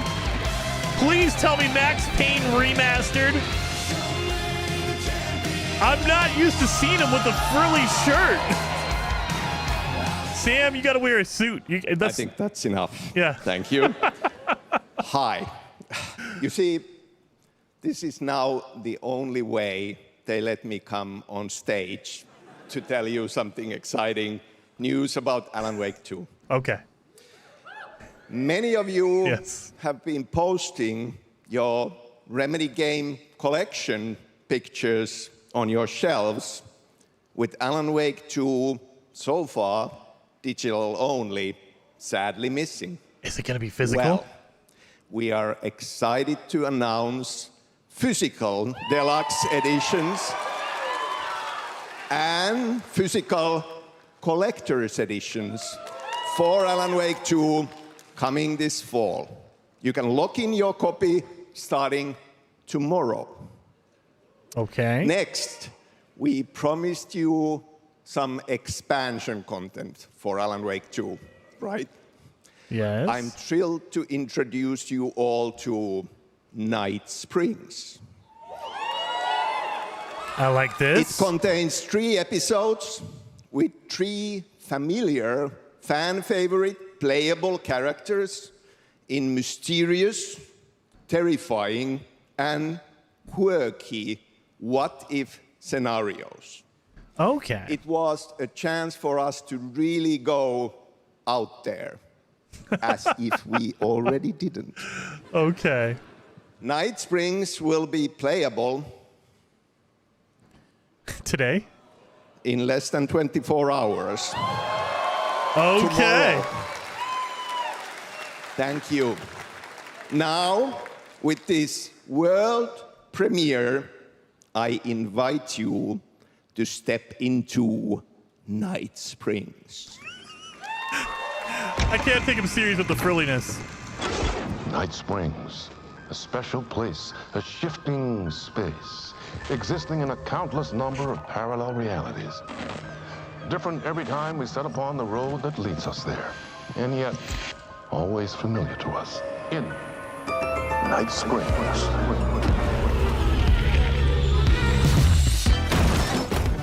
I'm in danger. Please, my #1 fan. You're the only one who can save me. And I will come back for you, my love. Okay. Sean, I'm really happy. This is gonna get strange. I was the only one who could save the writer. They can't do the Max Payne voice anymore. Literature. That makes me sad. Something was different.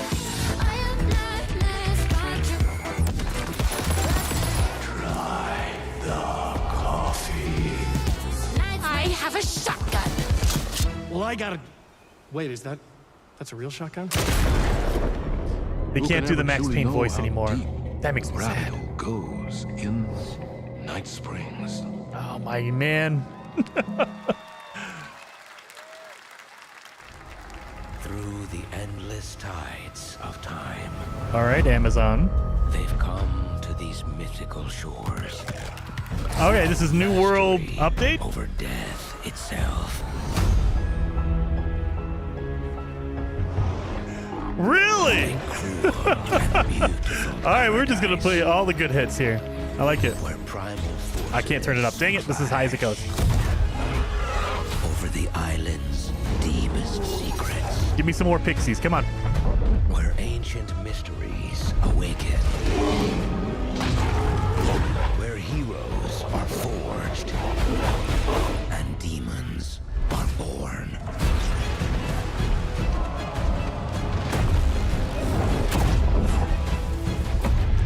This is Eternum.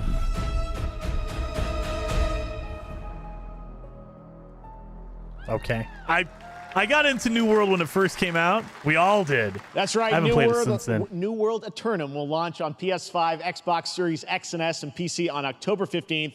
And now you can play the game start to finish as a solo player or play co-op and use crossplay as well. If you're watching SGF on TikTok Live right now, you can comment HSR in the chat to claim a special in-game bundle for Honkai Star Rail of Stellar Jade from TikTok Game Rewards. No idea what the heck that was. Star Rail, Hoyoverse's latest space fantasy RPG just concluded its version 2.3 special program a few hours ago.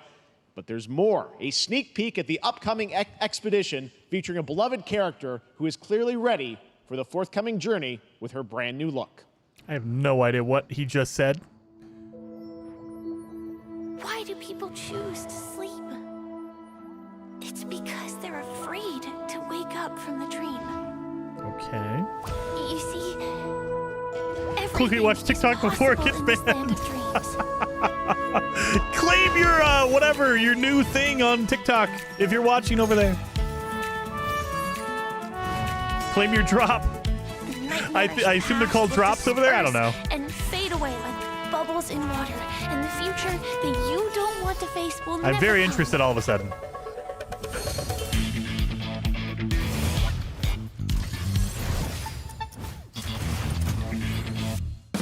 What is this game?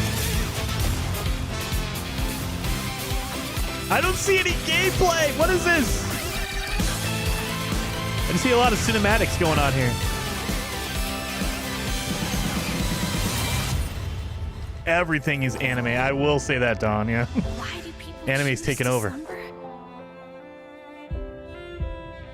Because in the end, we will wake from our dreams.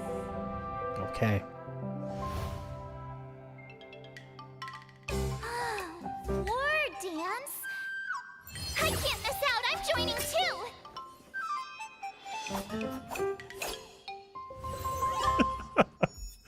Don't let your dreams be dreams.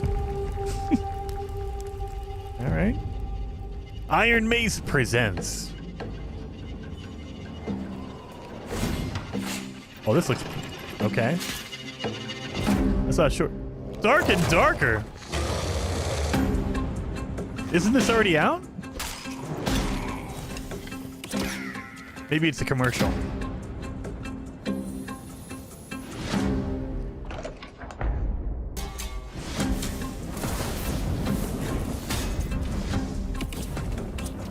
See, I never played Dark and Darker. It seemed interesting, but it also seemed like you wanted to play it with friends. Like it needed to be co-op.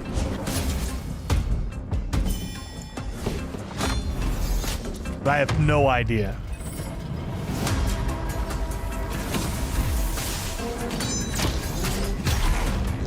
Banned from Steam? I didn't know that. Was it?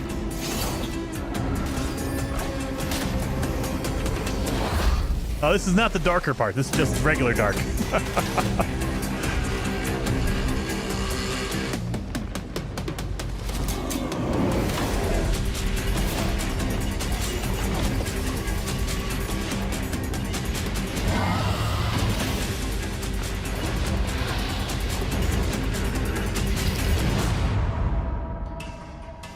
It says Epic and Steam. I have no idea. Back on Steam now and free to play. The unforgiving fantasy FPS dungeon PvPvE adventure Dark and Darker is now live on both Steam and Epic Game Store today. So play it this weekend. All right. Back on. Lots of fans are joining us here in person at the YouTube Theater, and we thank you for that. And ahead of the show, 4 lucky fans were upgraded to our VIP section thanks to the Discover Orange Ticket upgrade. With Discover, you don't have to be a VIP to be treated like one. All right, now here's the announcement of the release date for Capcom's upcoming Kunitsugami Path of the Goddess. Okay. PvPvPvPvE. Yep. Now, Beeblebum. I'm noticing a lot of these trailers are release date trailers. Do you think we're going to get a Light No Fire release date?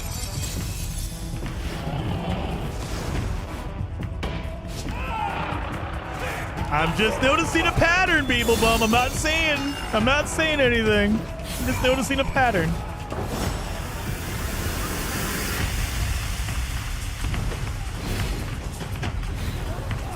Okay. That's a weird looking monster.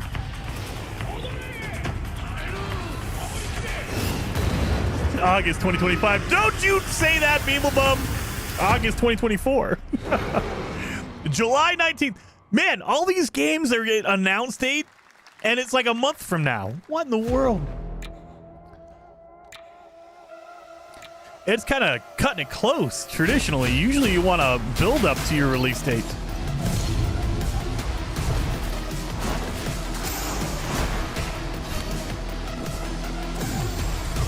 Light No Fire release date when it's ready. Yeah, they're gonna pull a Cyberpunk when we're ready.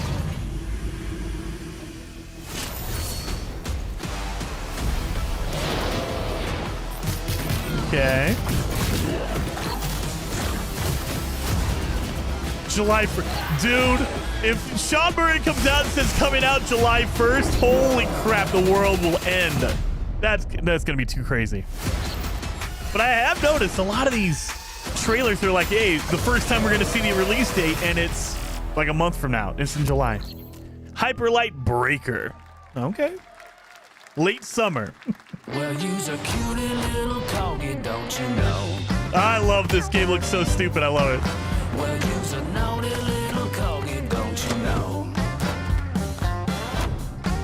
Well, you's a happy little corgi, don't you know? What in the world? It's Party Animals, I think, right?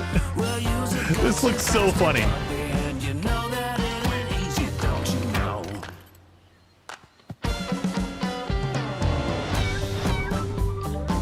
Superpowers? Well, you's a cutie little corgi, don't you know?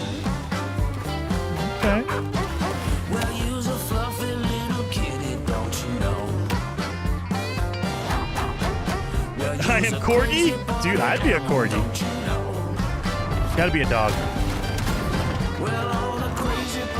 What is going on? They playing Uno? And now they're racing?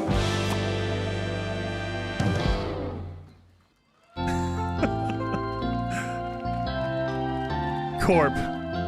We know you may have heard the stories about the fine people here at MCorp, so we wanted to take this time to dispel any of these completely unfounded rumors and allegations and reassure you that things here at MCorp and the city of San Vansterdam have never been better. Things are going great here. We have absolutely nothing to hide from the citizens. Everybody here at MCorp loves this town. We think this town rules. Why would we hurt a town that rules? I can't stop thinking about how you're saying we're selling the city for scraps. That makes me sick. That makes my whole family sick to their stomachs. My wife hasn't been on the toilet for weeks because of what you're saying about what MCorp's doing to this town. All what those is laws. this? Everyone at MCorp is really good. Stop crying, all right? This is business. Look around, pal. This is how businesses are run. Now, you should have known that when you were hired on, okay? Jack, tissues. Come on, pal. Ah! What the? Come on, faster. What is That's this? not about this. That's a father and son. That's actually a home issue. We love it here at MCorp, and we are not going anywhere. We'll be here a long time. Fine. Nobody panic. Leader in creative accounting. I like that line. What is... Okay, I'm going to have to look that up, because what the hell is that? All right. Welcome back to Summer Game Fest. And now let's head to Sam Vansterdam for a new look at Skate from EA. Skate? Hey, Jeff. How you doing, bud? What? Oh, crap. Some really bad stuff's happening out there. They're going to need a lot of help cleaning that up. That's bad. What? This is Skate? We're still working on it. What the hell? Okay.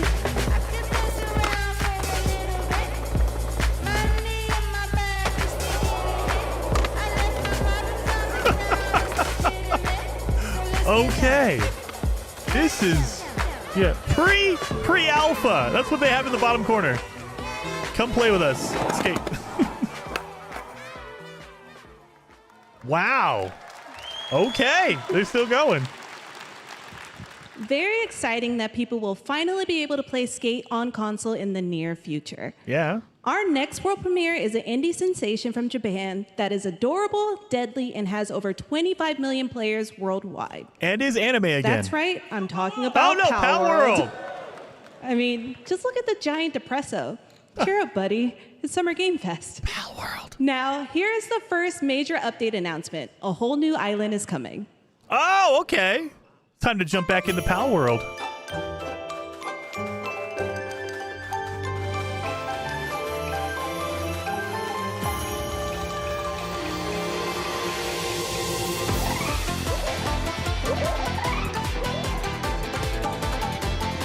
Oh, God, no. Walks out. Beeblebum, I know you secretly play Power World. I know you do.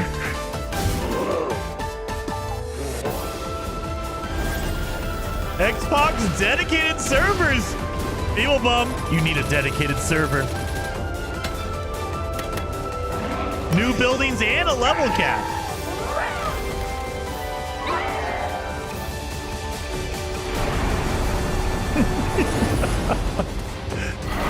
Yeah, new raid. Stronghold oil rig. We can fight on an oil rig. I love it. Dude, I'm getting pumped up. I want to play some Power World now.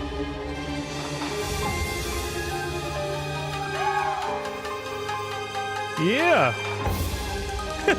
Well, Beeb's playing Power World. I can't even imagine. Beeblebum secretly loves Power World, you guys. He just hasn't played it on his channel because you guys didn't ask for it yet. You guys need to go over and ask him I was to high play on the Power Steam World. charts. Congrats to Power World on the new update. Next do that, up, don't we've do got that. a big announcement from Valorant. Here's Andy Ho and Anar Gilfison from the Valorant dev team. Guys. Valorant! Thanks, Jeff.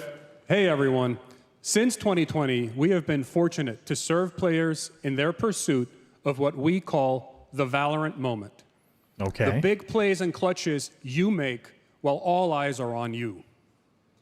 Millions of players all over the world have earned their own Valorant moments on PC. And today, the stage is set to welcome a whole new group of players. Let's take a look. The new console?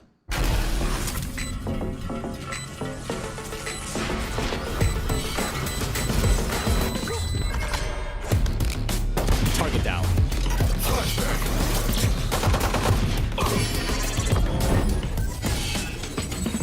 Okay.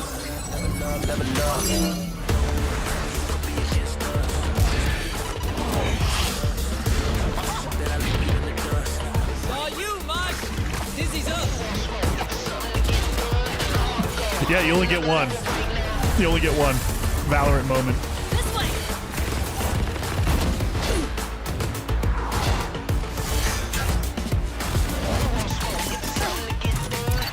Cage trigger. You know we in this to win it. That's how we stay committed and pushing it to the limit. We want it all. We came ahead of the business by taking it to the finish. Time for the fireworks.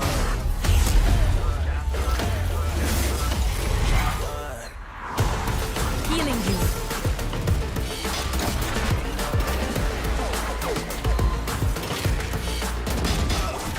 I've never played Valorant, you guys.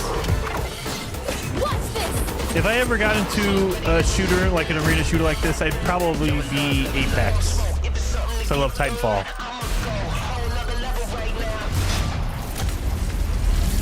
Reeling them in. But it looks good. It's fun.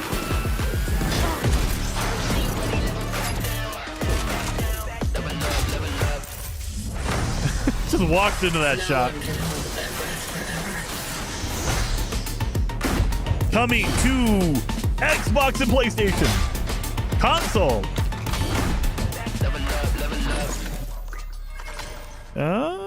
Yep, Xbox and PlayStation. Nice, there you go. That was Valorant's core tactical gameplay. Everything you just saw was captured on console and with a controller. Valorant is coming to PlayStation 5 and Xbox Series X and S this year. Our limited beta starts June 14th, and you can sign up right now at beta.playvalorant.com. All right. We are so excited for your input to make sure that Valorant plays great on console. And we hope to see you soon in the limited beta. But before we go, here's the head of Valorant Studio, Anna Donlin. For what? Thanks, guys. Hey, everyone. One of my favorite things about Valorant has been seeing the community build the game and the sport right along with us.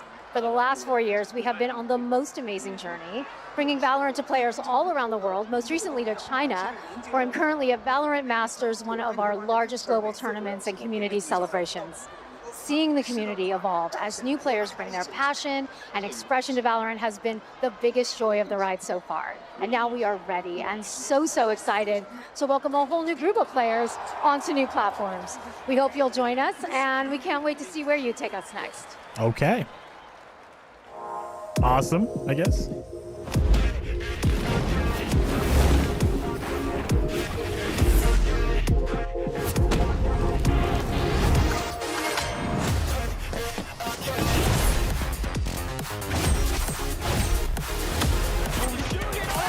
Oh, we gotta do a cool little outro of all this cool stuff. All right. Your MLG, we got you covered. So we just friends. I take no offense. Wanna know what's nice? At least I'll have time to do some work this summer. What happens if Light No Fire comes out today? You don't know. They're gonna shadow drop it today.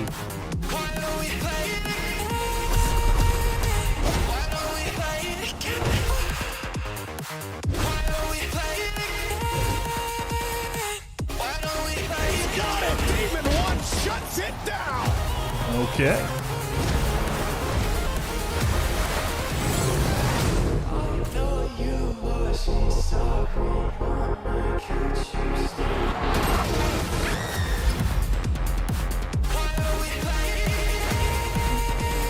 Quake 3 arena rules. Dude, I haven't played Quake. The Gears of War, dude. Back in the day, if you wanted some hardcore multiplayer, Gears of War was insane.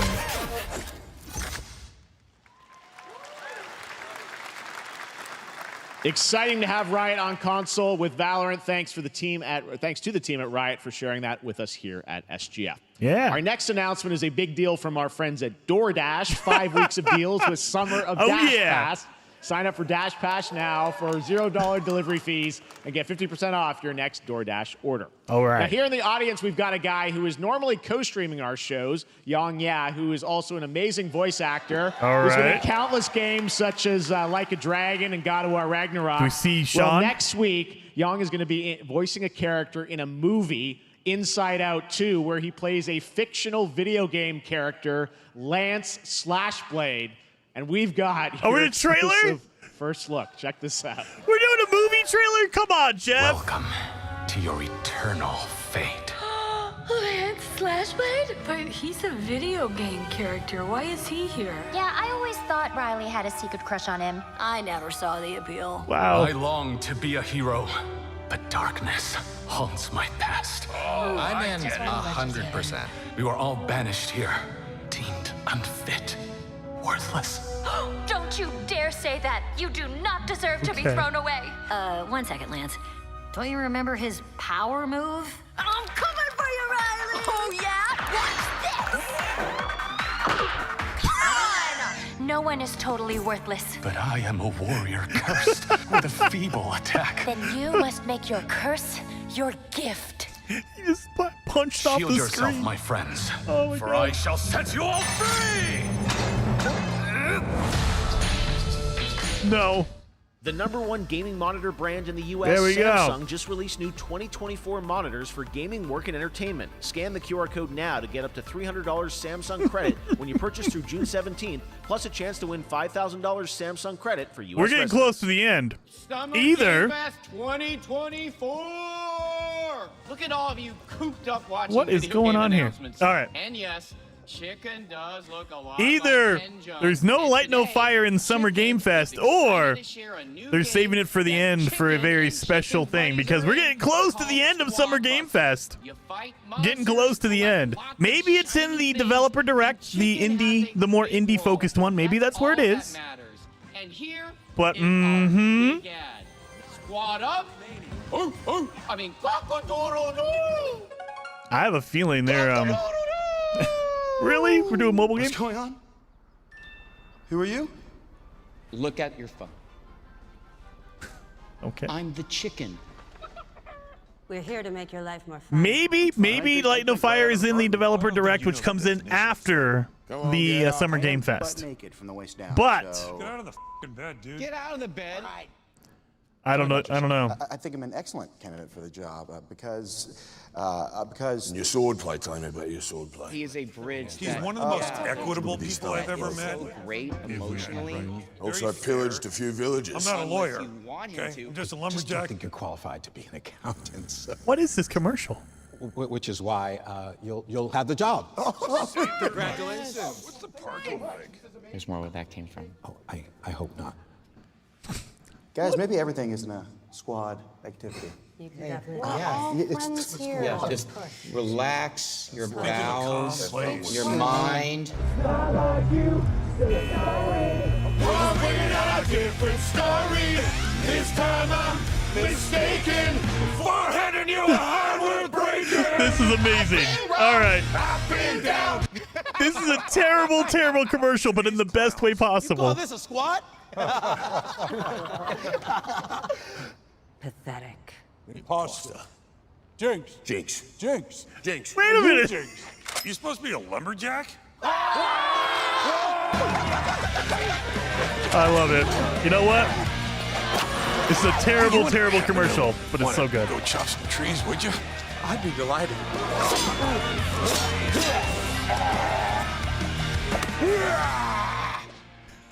What is this? It is the longest commercial I've ever seen. Where are you going? You can't leave. We ain't never leaving you. Good boy. Top 100, yes. That came from inside me. What the?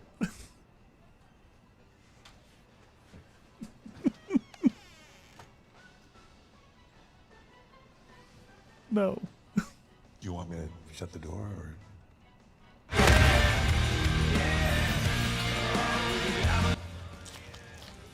Why is he eating chicken? What? So bad it's good. All right, please join me in welcoming to the SGF stage Monster Hunter series producer, Mr. Ryozo Tujimoto. Ryozo-san. That's a big, okay. Thank you, Jay. 今日はですね、モンスターハンターワイルズの、最新の映像を持ってまいりました。今回ですね、はですね、後半にですね、完全新規で、今回初お披露目の大型のモンスターも出てきてますので、そちらも注目していただけたらと思います。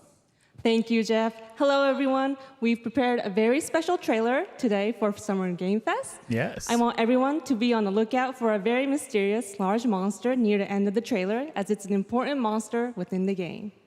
はい、本作ではですね、没入感とアクション、こちらの融合を目指して開発を進めております。Feels like it's getting towards the end, Steve. モンスターハンターワイルズは2025年にプレイステーション5、Xbox Maybe they close out the Summer Game Fest with Light No Fire. That would be pretty massive. また今回はですね、プラットフォームの垣根を越えて一緒に遊ぶことができますので、そちらも楽しんでいただけたらと思っています。As you'll see, we're working to deliver a gaming experience that merges immersion and action. I hope players look forward to playing with their friends across different platforms when the game launches simultaneously in 2025 on PlayStation 5, Xbox Series X and S, and PC. はい、最後になりますが、8月に行われるゲームズコンのオープニングナイトライブ、こちらの方でも新しい映像を持っていきますので、皆さん楽しみにしていただけたらと思っております。またですね、ゲームズコンではですね、初のプレイヤブルのできるような形で出展も考えておりますので、そちらもぜひ楽しみにしていただけたらと思っています。Lastly, there will be a new trailer for Monster Hunter Wilds at opening night live at Gamescom in August. And our first public hands-on playable demo of Monster Hunter Wilds will also debut at Gamescom. Thank you. Okay.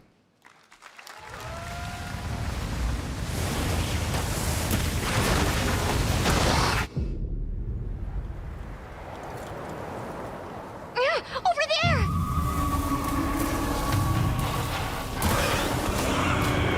It's Monster Hunter Dune. Why are you here? You can't do this alone! We need to shake them off! Follow me! Yeah! Here it comes! There's too many of them! Oh, is this gameplay? Watch out for that glove! I don't think so, but dude, look at this. I will draw its iron! Cover me! You got it. Be careful. Be ready! That's a big old crossbow.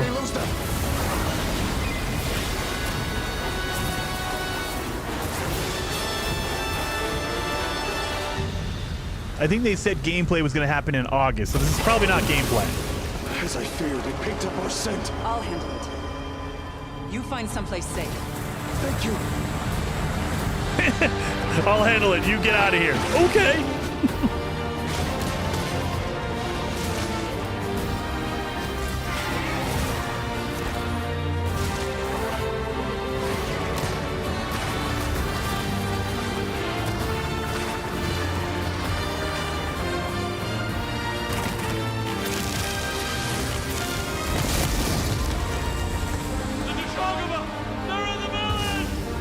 Don't worry, the hunter is here.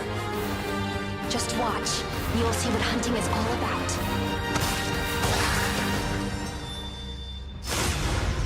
All right, Monster Hunter Wilds. I didn't see the monster they were looking for. Maybe I just don't know the Monster Hunter lore. Thank you, Ryosa-san. We will see you at Gamescom in August. Now, during last year's PlayStation Showcase, the game Phantom Blade Zero from S-Game wowed us all with its blazing fast combat and stylish art. Well, I'm honored to share with you the brand new trailer for the game featuring all real gameplay. Here's our final game of the show, Phantom Blade Zero. Final game of the show? Light no fire? Sean, you're breaking my heart. You're breaking my heart, Sean. Hopefully, developer direct. Developer direct.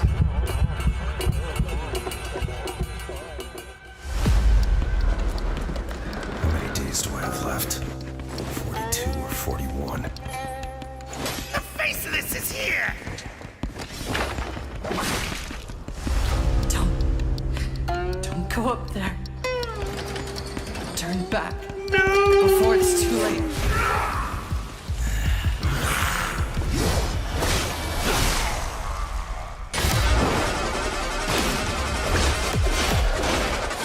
This does look fast. Like, that is quick.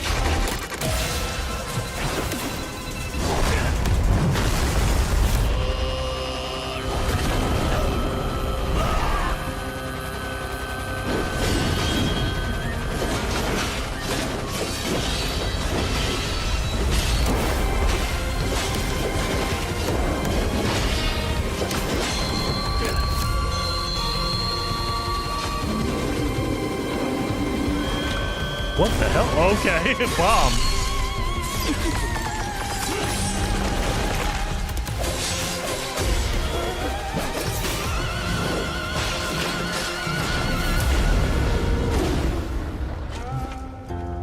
This looks like really fast Dark Souls, which I like. Okay. Finally some gameplay, yeah.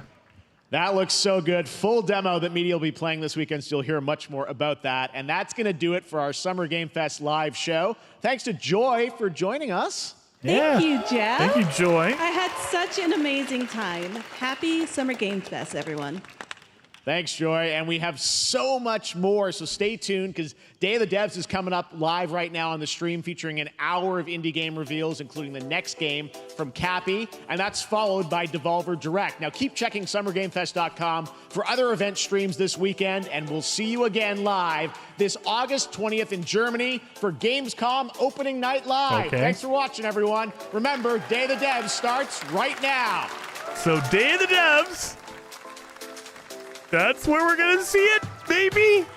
Now my heart's starting to sink a little bit. I thought for sure we were going to see it in Summer Game Fest, but Day of the Devs is more of a focus on, like Beeblebum said, focus on indie developers, which Hello Games would be considered an indie developer. No light, no fire, not yet, Derek, but I'm holding out hope. Day of the Devs is coming. Power Rangers steal the show. Power Rangers stood out to me. Power Rangers definitely stood out to me. That's what you call a life lesson. Hype train might have been derailed for a little while. Let's see. It might come up. Midnight, thank you. It's not going to be in devs either. No, don't say that. Oh, we got a minute. Okay, we got a minute. So let's discuss. We got a minute until it starts.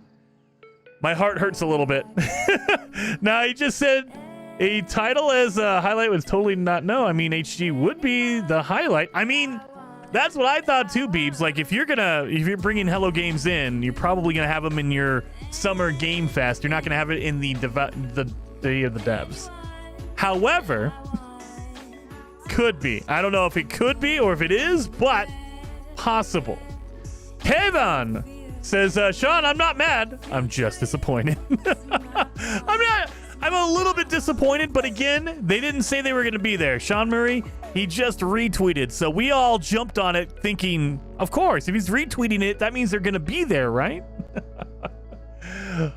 We'll watch you. What's coming today? Oh, dude, SMO. We're gonna keep going in Day of the Devs, and then I'm gonna have to call it after that. But yeah, I think we're doing okay. Every announcement procedural. Exactly. Hi, everybody, and welcome to the Day of the Devs portion of the show. Day of the Devs is a nonprofit organization whose team of volunteer curators scours the globe for the best in video games for you to enjoy, with a focus on indie developers who are lovely, and you'll get to meet them today as well as enjoy their games. And there's nothing else to worry about, so just sit back and relax and enjoy Day of the Devs, Summer Games Fest edition. Oh, that's a prop. We love Cappy Games at Day of the Devs. They've been making incredible games for 20 years up in Toronto. You might know them for games like Below or Super Brothers Sword and Sorcery. Or maybe you know their incredible puzzle games like Grindstone and Might and Magic Clash of Heroes. Well, if you're in the latter, we're very excited to announce their next great puzzle game. Come on. World premiere. Siba! Hi, Thank I'm you so Eileen much. from Cappy Games. And I'm Dan, Cappy's creative director. We're so thrilled today to be able to give you a first look at what we've been up to at the studio since releasing Grindstone. Introducing Battle Vision Network. Battle Vision Network. I'm getting a lot of audio clipping all of a sudden. Day of the Devs, get your audio fixed. Yeah, sounds like way more. They can't afford to pay us to be in the main show. It could be. I don't know, Zane. Color matching puzzle gameplay with deep turn-based tactics to test players in fast-paced online battles. Yeah, single developers. We're in a Summer Game Fest. It's a 1v1 puzzle battle in the galaxy's most watched sport.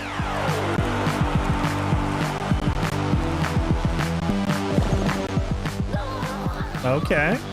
This feels like Plants vs. Zombies to me. A spiritual successor to one of Cappy's most beloved classic games, Might and Magic Clash of Heroes.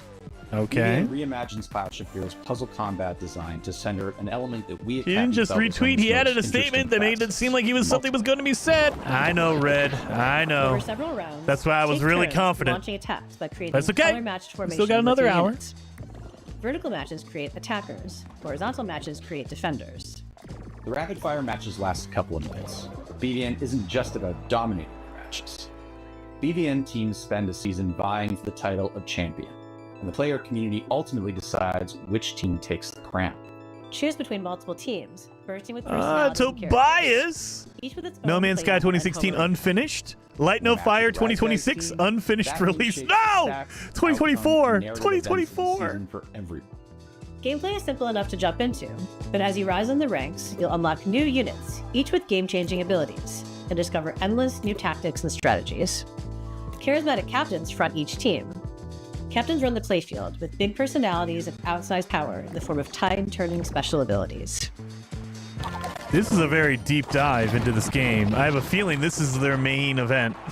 When building the wild world of BVN, we weren't just influenced by our own game, Clash of Heroes. We were also inspired by the theatricality and spectacle of Eurovision. Cappy's art team has outdone themselves with a fantastic roster of hand-drawn and hand-animated characters, fashion-forward collectible outfits. Battlevision Network is a live, season-based game Red. with new twists, new characters, fresh rankings, and narrative surprises emerging every season.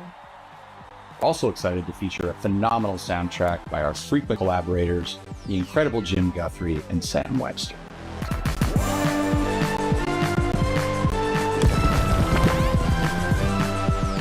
You'll be able to play BVN on mobile, PC, and console, and we'll be announcing more details soon.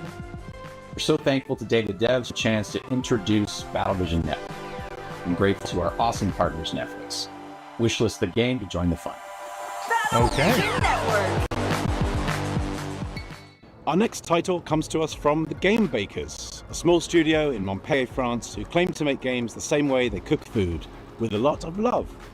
Their next dish comes to us piping hot and fresh from the oven. It'll take us to dizzying heights, which quite frankly give me the heebie-jeebies. So hold on tight, making its gameplay debut today. This is Cairn.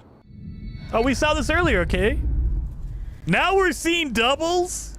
Really? We saw this earlier. I'm starting to lose hope that we're gonna see it today. I'm starting to lose hope.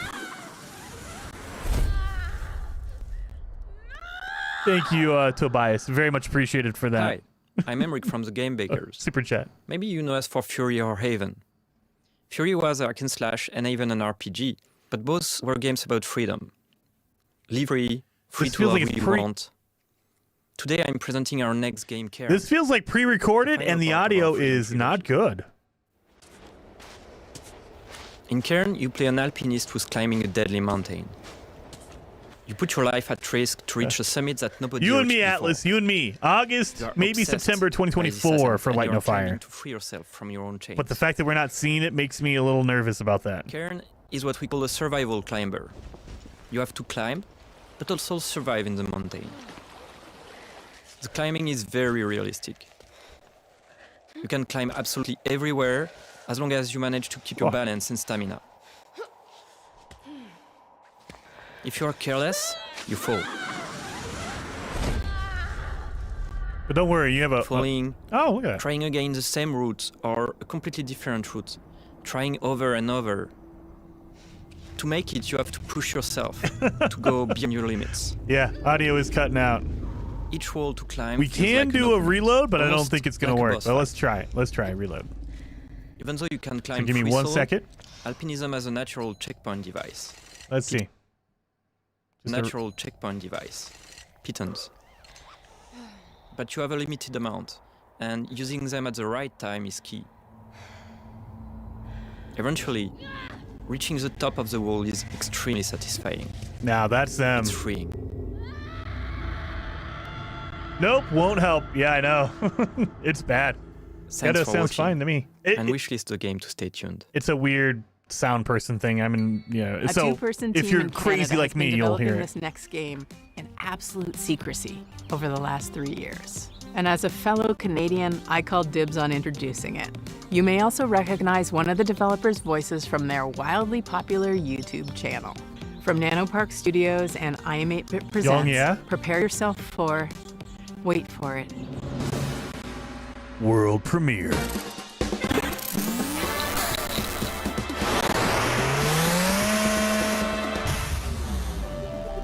Did we see this earlier? I think we might have seen this earlier as well. Kevin, thank you so very much for another super chat. They missed their chance for Light No Fire 2024. I bet it's 2025. As the year goes on, I'm starting to agree with you. And I'm Danny, and we are here to show you our game, Pedal Runner. Pedal Runner. How could you not hear that? Some people don't, Gazoodle. Some people don't. Pedal Runner is a retro-flavored slice-of-life RPG where you play as a motorcycle courier that delivers pets to people in a city called Sapphire Valley. In Sapphire Valley, the company Hannah Pets has developed new devices called leap cells to power their newest generation of digital holding out hope by using an unexpected fuel source. I don't think it is, Go. Flowers. Leap cells are delivered and installed by specialized. Thank you for hanging out, Zane. I know you gotta work. I need to jump into some Valheim, but you gotta work. I'm holding out hope, but this feels like it's very, very small indie. Like you could tell from the pixel art and stuff like that. It's gonna be very, very small indie, like very small scale indie, versus like Hello Games makes a little bit larger games. The new Hannah Pet begins to farm. And People Bum says I've seen enough. All right, all right. Ron says Light No Fire, August 2026. No! So being new in town and with a bit of a this feels slow. Yes, SMO. It is slower because it's more indie developer. So they're giving them more time to explain their game and show it off. Versus like the Summer Game Fest was just trailer after trailer after trailer. This is kind of more of relaxed. He's an older type of Hannah Pets, which is a simpler. But thank you for hanging out, People Bum, and everyone who hung out today. Thank you before you leave. I appreciate you guys for hanging out. Could have sworn we were going to get a Light No Fire trailer today. Man, kind of a letdown, but not unexpected. They're going to put Light No Fire on this. They will wait until the end. That's true, but I don't know if they will, Heather. This feels like more smaller, smaller scale games.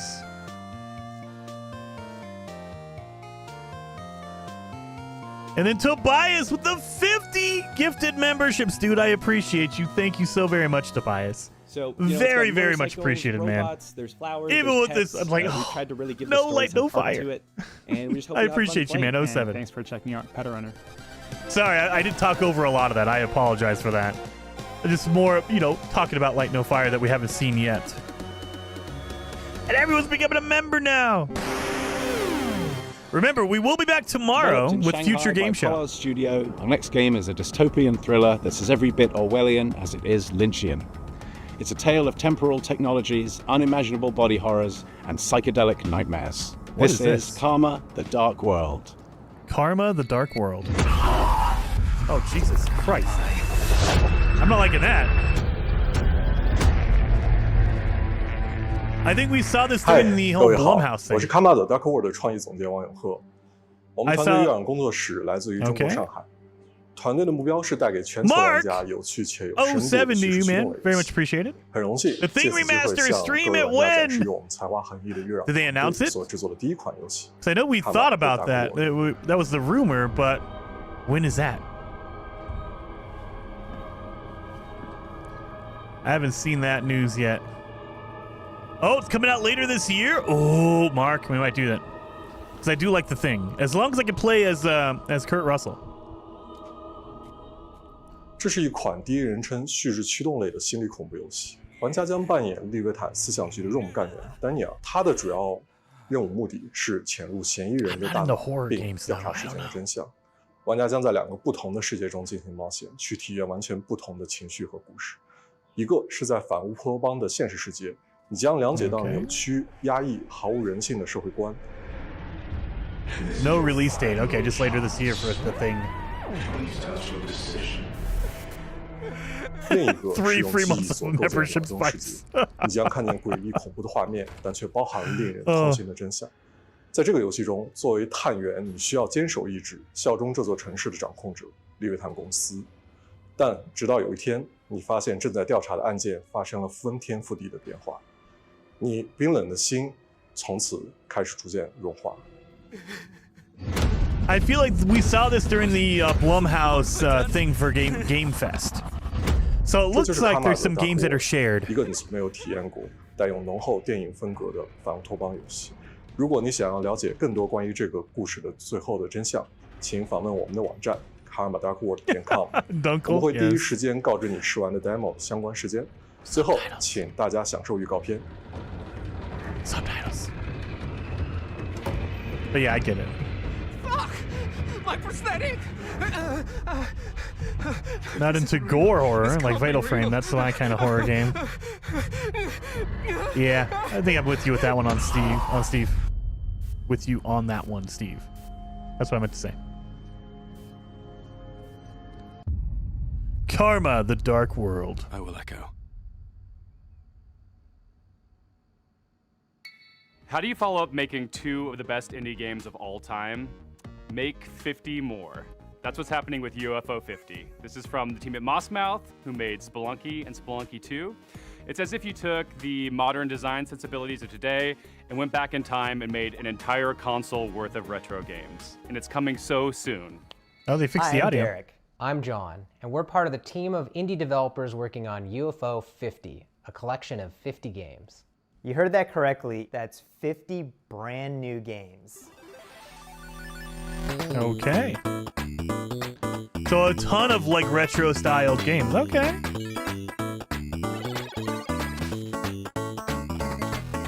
Stepping on those, do you learn Atlas words? Yes.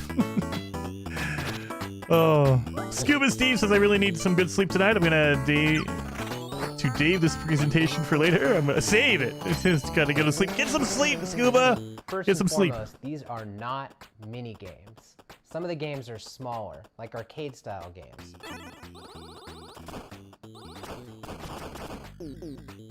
Others are quite large, with expansive worlds to explore. No fires were lit. Yep, no fires were lit as of right now. So, high hopes for Summer Game Fest. All these games too. Maybe later this week. We invented a fictional company called UFO Soft. It could be PC Game Show tomorrow, or Sunday, or Future Game Show tomorrow. This but company's I don't know. history spans from 1982 to 1990, and the games get more technically advanced as the years go on.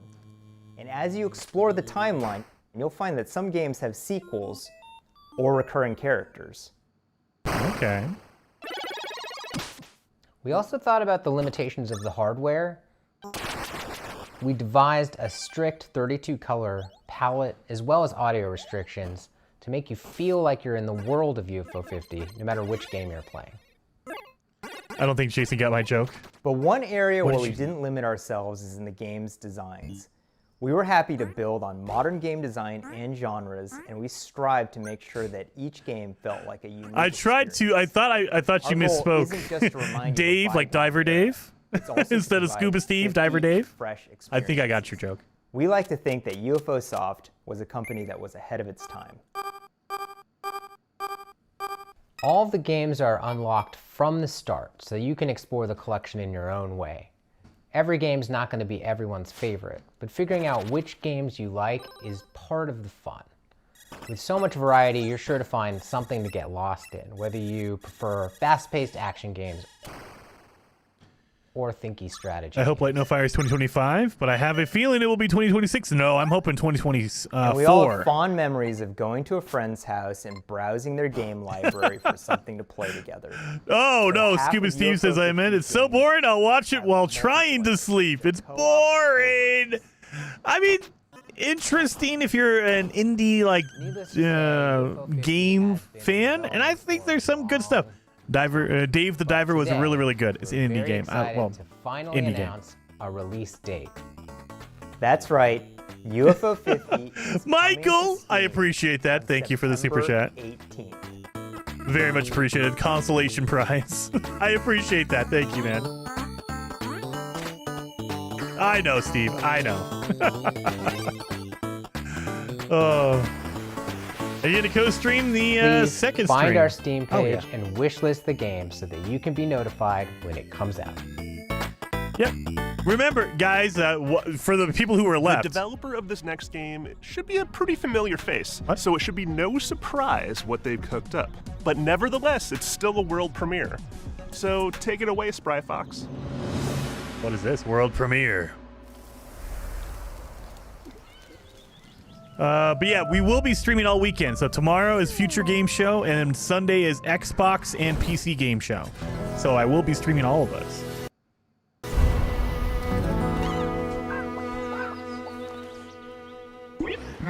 This segment's still better than breakdancing the Olympic Games. I mean, it's interesting. Some of this stuff is really interesting, and I would play this on my own. Like, I played a lot of Dave the Diver. It's a really good game.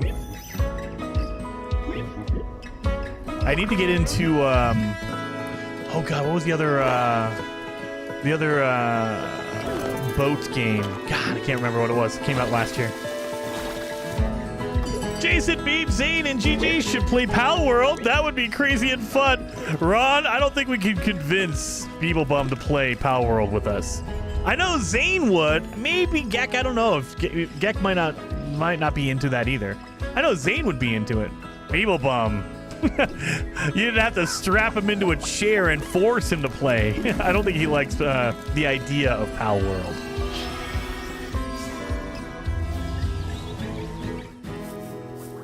Pre-register now. All right.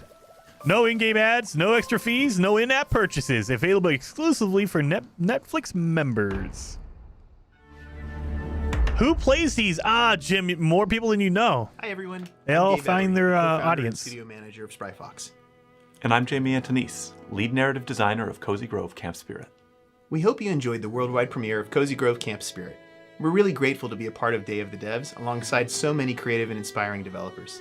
We started Spryfox 14 years ago with the goal of making the world a happier place. Dredge! The first game we're launching. That's what I was thinking of. Thank you, Bestgrad. All of our energy. Dredge. It was a very good game. I need to go back and play some Dredge. So I played Dave the Diver, but not Dredge. I need to do that.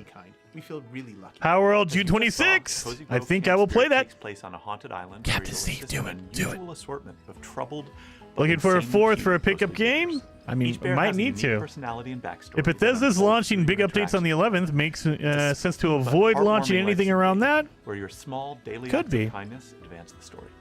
We want Cozy Grove Camp Spirit. I don't know, Steve. I don't know if it's free or if it's like 20 or under. I don't know the pricing for Pal World. Joy and relaxation whenever you need it most. And hopefully, it'll be a game with a story that sticks with you forever because the characters really make you care.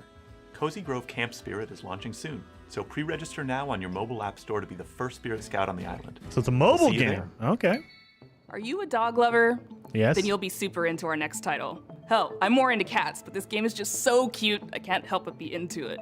Enjoy this teaser from Studio Tolima and publisher Don't Nod, featuring a puppy and their person. Hey, a dog and their hello boy? Everyone. My name is Ben. I'm the founder and creative director at Studio Tolima.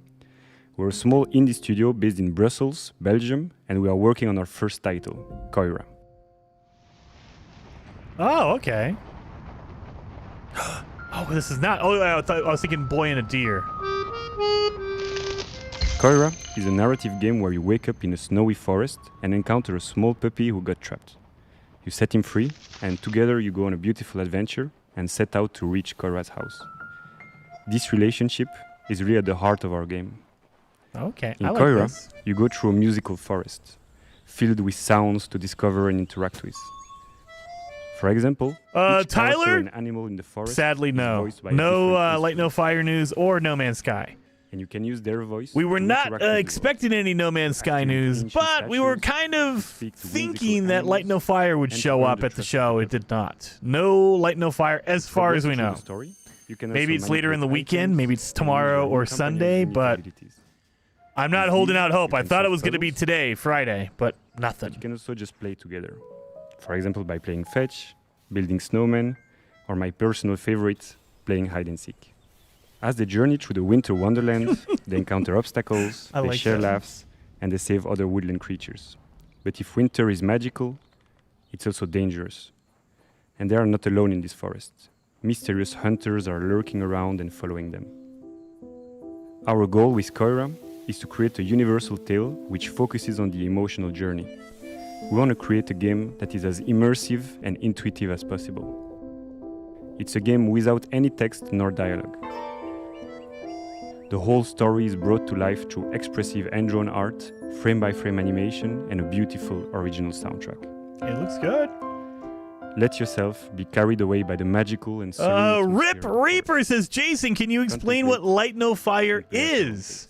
The short version is, it is the new game that the people who make No Man's Sky are working on.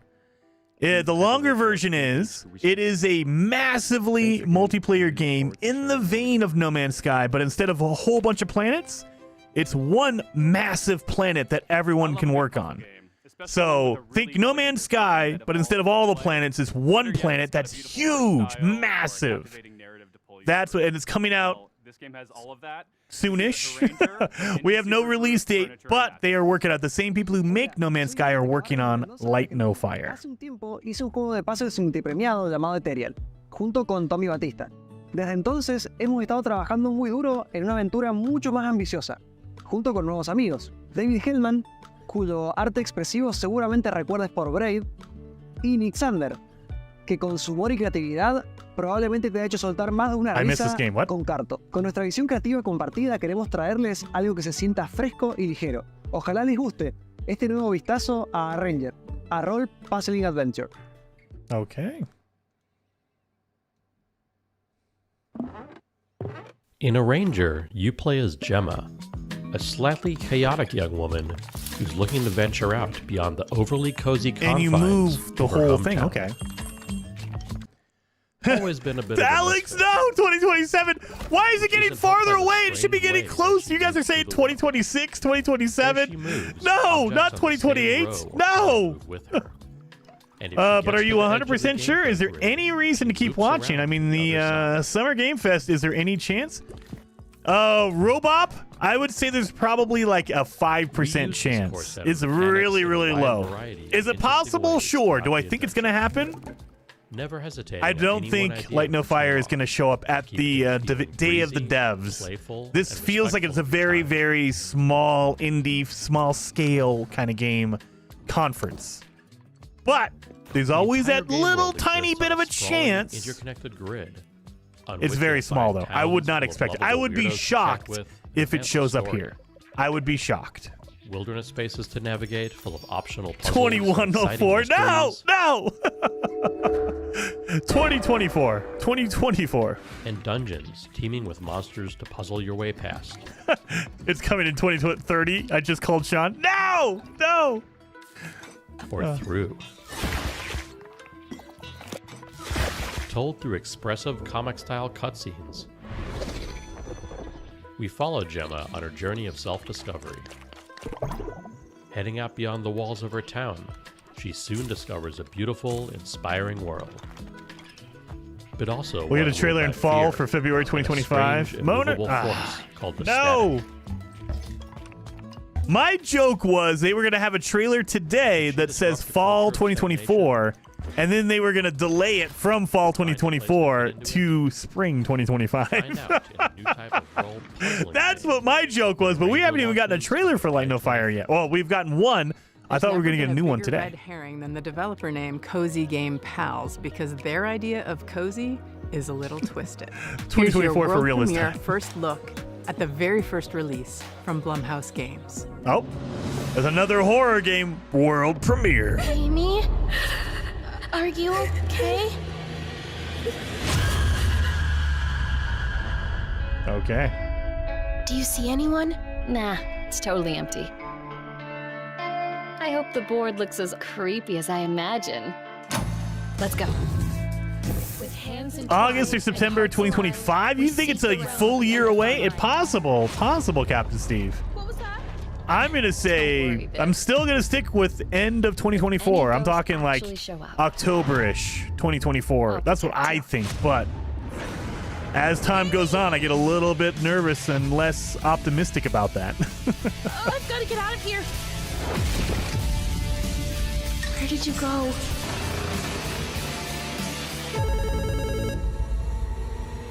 Hello? Amy!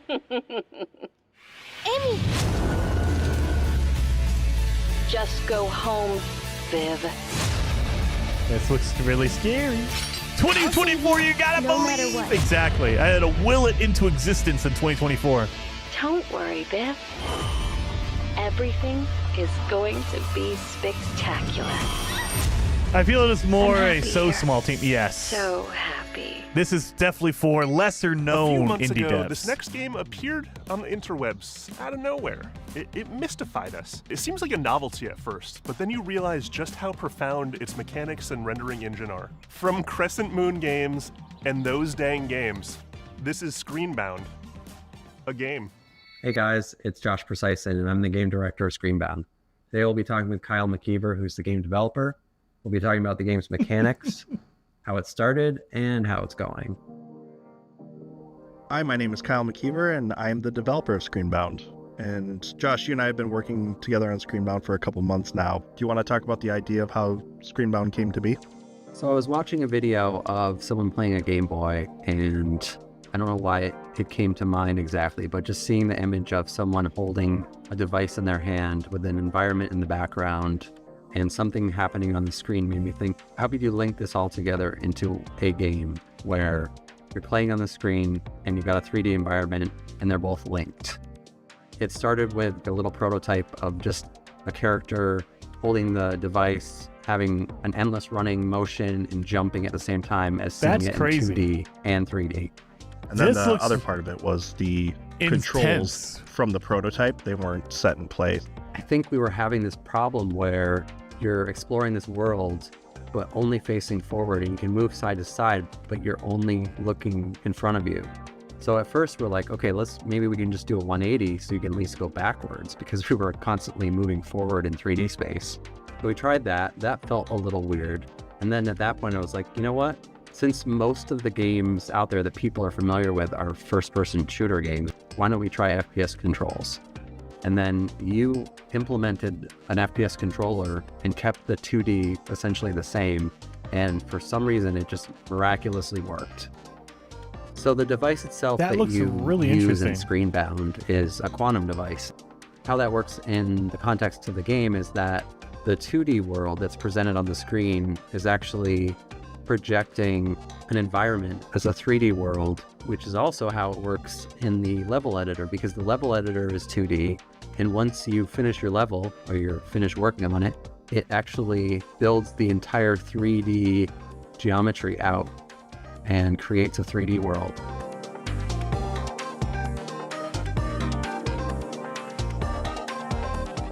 That's crazy. Both dimensions are equally important, and you have to be paying attention to both to get anywhere in the game. Because first of all, the enemies are in 2D. So if you're walking along in 3D and you're not looking at the screen, you're going to die probably within 5 to 10 seconds because you're going to be hit by an enemy. You're going to see some distortion effect on the screen, and that's where like the two dimensions meet. And you're going to get pushed back, and you're going to lose some health from your battery. Oh, look at that! Game Boy Advance, are you serious? You're going to realize that you can't play one or the other dimension. You have to be paying attention to both. When I'm testing and developing, if I lose track of the 2D side, I'm always running into enemies. And that's how you die. The biggest risk in 3D is literally falling. It's pretty clear cut, though, because everything translates fairly one-to-one. If there's like pixelated grass in the 2D world. Well, and it looks like you can't see the enemies in 3D, like in the real world. You have to look at the screen for your enemies. You only see in 2D, or you only see in 3D, like the fan. Yeah, you kind of solve puzzle elements more so on the 3D side, but then you survive threats on the 2D. By focusing on the 2D side. That's crazy looking. And yeah, that's pretty much it. We'll talk soon. That's like our next game takes what insanely. you might consider a dream job and adds a heap of dread. You play as a zookeeper tending to animals, except something is terribly wrong. Developed by an international team at Clapperheads, this is Zoocosis. And I promise you've never seen giraffes like this before. Zoocosis. You think they're cute? I don't. You've all been to the zoo, and each of you has your favorite animals. But do you know what happened here at night behind closed doors? I'm Valentin Shukin, the lead game designer of the Zoocosis game, and I invite you to become a night zookeeper. So you have to take care of the zoo at night, and you're bad things happen. Awake? Good. Get up. It's time to get to work. Okay. Hurry up. you gotta pick up the poop. Ew.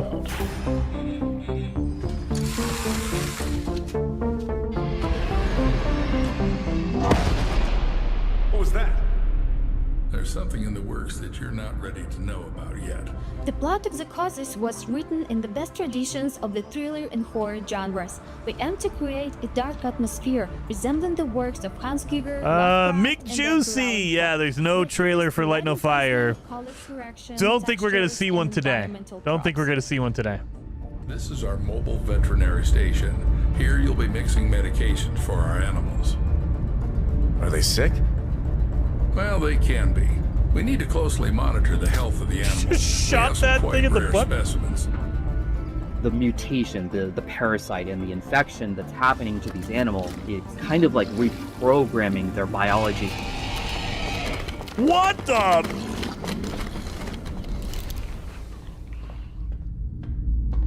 The zoo, I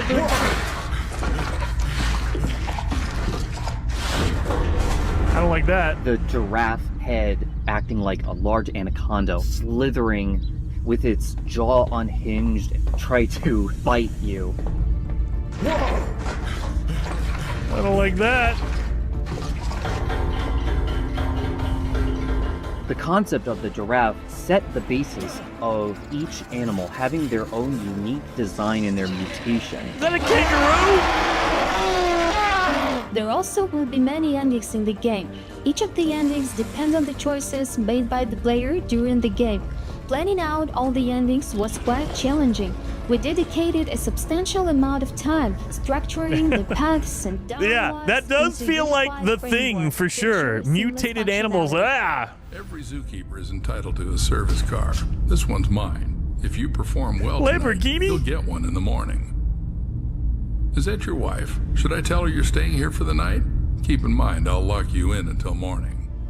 Sounds like Your John main Goodman goal will be almost. to save the edibles, including infected ones that have turned into mutants. Save them and save yourself. You gotta pet I really the penguin. hope that you will enjoy the Zoocosis releasing this summer. Wishlist it on Steam and follow us on social media. Thank you so much for the support. See ya. Why are you so jumpy? Because you made a sound. Quit your job and burn the place down. Yeah. Except not quite. Because see, in While Waiting by Optilusion Games, waiting is always an option, but not the whole story. And that's what I like about our next title. It's more than meets the eye. See what mischief you can get up to while waiting. Hi everyone, I'm Dom, the founder of Optilusion Games. We're a game studio based in Irvine. Today I'm thrilled to reintroduce our latest game, While Waiting. Okay, While Waiting. Eat some cereal. The game about waiting and life. While Waiting is a game about waiting for things to happen. Mole. All right, Sky you. Waiting for the line to move. Oh. Follow our main character Adam as he waits his way through the various scenarios of everyday life. This looks interesting. Maybe you want John Goodman meets Jason Plays. Kind of, I guess. Hey, Light No Fire was canceled. No, it wasn't. No, it wasn't. I'm holding out hope for later on in the weekend. So remember, guys, there's shows all weekend long. There's shows tomorrow, Sunday, and Monday. So plenty of time. But I'm not holding my breath now because, you know, Sean Murray retweeted, made a big deal about Summer Game Fest. Help you waste it. Hoping. I'm hoping, Steve. I'm hoping. Cup of tea, that's okay. I don't think it's going to be here, though. Also have a very, This one looks like a helpful smaller, budget, especially designed for you. Just smaller game press it. showcase. Explore over 100 Light No Fire is in the back room waiting. Yes, waiting. Interactions, Easter eggs, and things you should definitely not try in your daily life.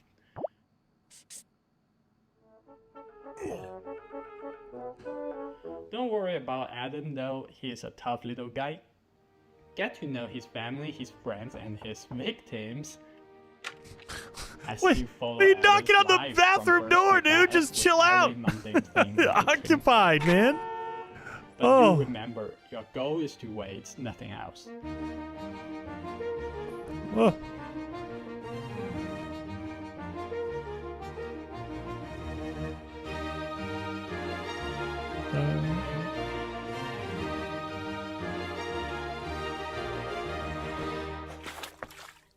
Add to waitlist on Steam. I mean, wishlist. During the selection Light No Fire was a process, figment this of our next game really imagination. caught my eye. No! It's got cyberpunk vibes, horror vibes, ghost vibes, all the vibes. With this game, Toronto-based developer Rocket Adrift really captured something unique. Hello Games has instituted the Half-Life rule. Every time you ask about it, it gets pushed back a month. Oh, God. Oh, God. That means it's never going to come out, Steve. What time tomorrow, Jason? I will be... Oh, let me pull up my schedule. I will be streaming tomorrow for... I think it's Future Game Show tomorrow. Let me pull up my my list here. Future Game Show tomorrow at... that looks like 3 p.m. Eastern time. So that's noon your time, Heather. Noon your time. One of the concepts that we wanted That's when Future Game Show really starts. emphasize was identity, what it means to be who you are, and how I was gonna say, I like her glasses. horrific it might be if that was stripped from you. The protagonist has amnesia. You don't know who you are. Everyone has amnesia. The idea of losing yourself, it seems like it should be the one thing that can't be taken away from you. We wanted to set the game into a kind of cyberpunk future. It feels like a lot of games have the amnesia, I forget who I am scenario, but maybe I'm wrong. More grounded Maybe that's different. Future technology. Cyberpunk has a lot of themes that fit well with the story that we wanted to tell. The idea of what makes humans human, having your environment really impact who you are and what you're dealing with, this kind of dystopian future.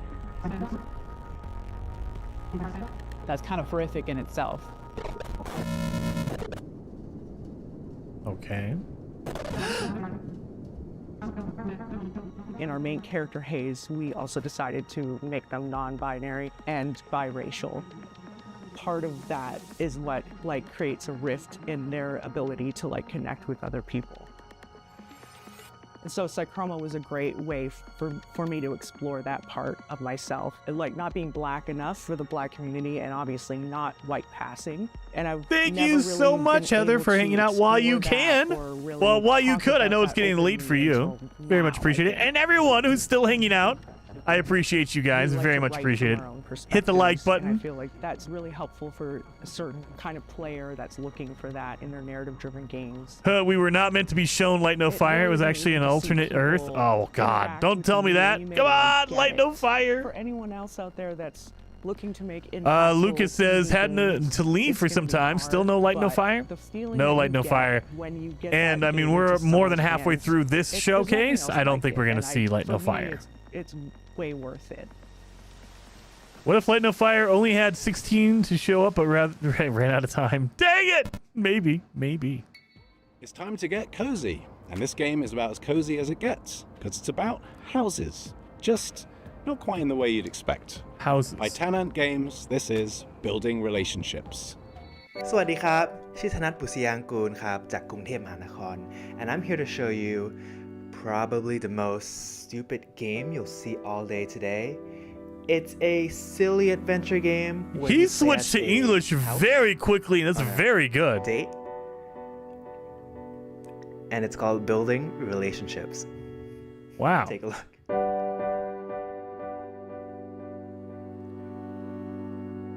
If I can make any game, it would be Predator game. Make your own hunter and fly to a planet hunting the fauna. There you go. And planet Earth would be there. In this game, 1K planets with life. You're going down the Starfield route there, Steve. Moving around just like a real house. You could show the Light No Fire trailer. I mean, I have the Light No Fire trailer ready to go. Like Mint, that would feel like bad, though. Here to help introduce you to the others. Or Millie, who's this tall windmill that might just step on you if you ask them nicely. I wasn't paying attention to what he was talking about. What is happening You'll here? also find these jesters hiding around the island. What is happening here? They're not looking for a date. They're in a very complicated polycule. So but they'll help you unlock new abilities like jumping. We have houses that are okay. And wave dashing. If you're looking for a break, there's a bunch of fishing spots around the island. Though the local wildlife might not be what you expected. We're fishing for cars. They got a sea bass. Oh, it looks like there's a few questions on stream. Let me take a look. No. Is this a dating sim? Not exactly. There's some dating elements, but the story all takes place in one day. So think of it more like House prices got so insane they just walked away. Yeah. Are you Oh. okay? No. Is my mother proud of me? No. Can you have sex in the game? No. But No. there is some plans for DLC because This is the game of my dreams, finally! Lil Skeeves! Dude. an House unexpected adventure awaits in building relationship relationships, building. which is now on Steam. Building relationships. What am I Okay. doing with my life? Yeah. Last summer, Day of the Devs featured a little-known game that celebrates the everyday and turns it into something therapeutic. It became an absolute hit, and we're oh so happy to world premiere their latest DLC. Okay. World premiere.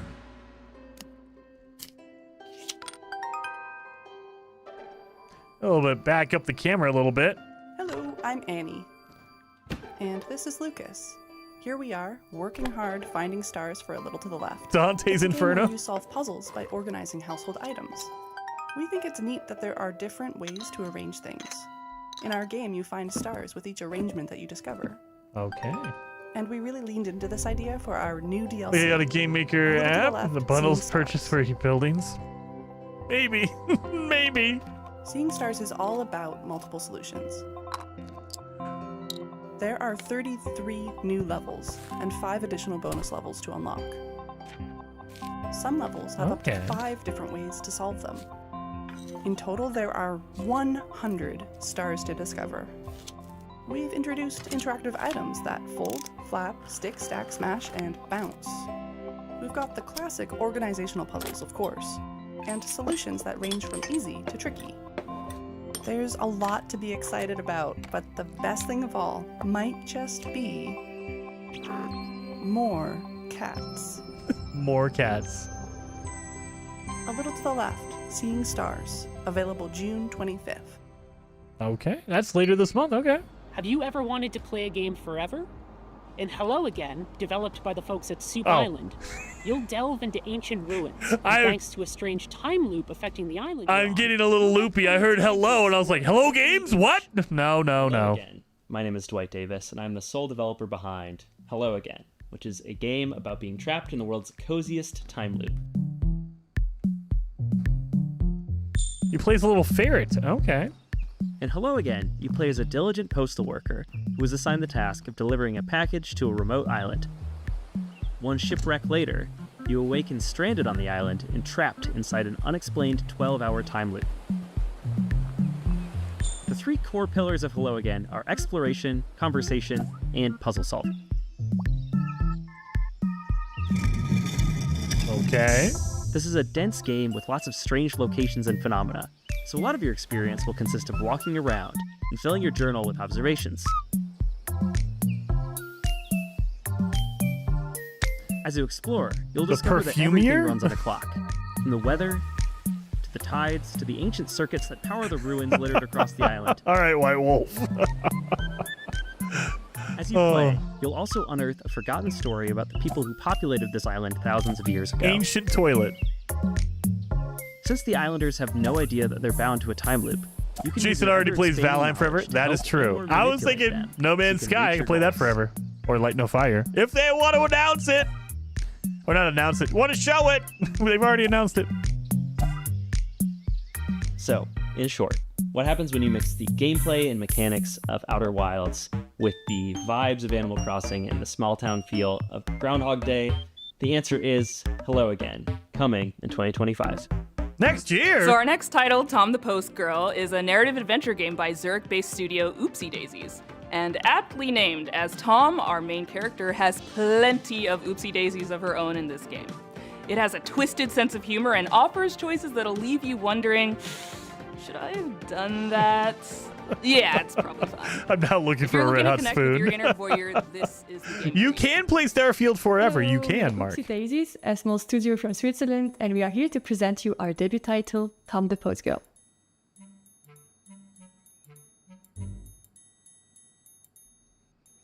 Okay, you're just delivering mail?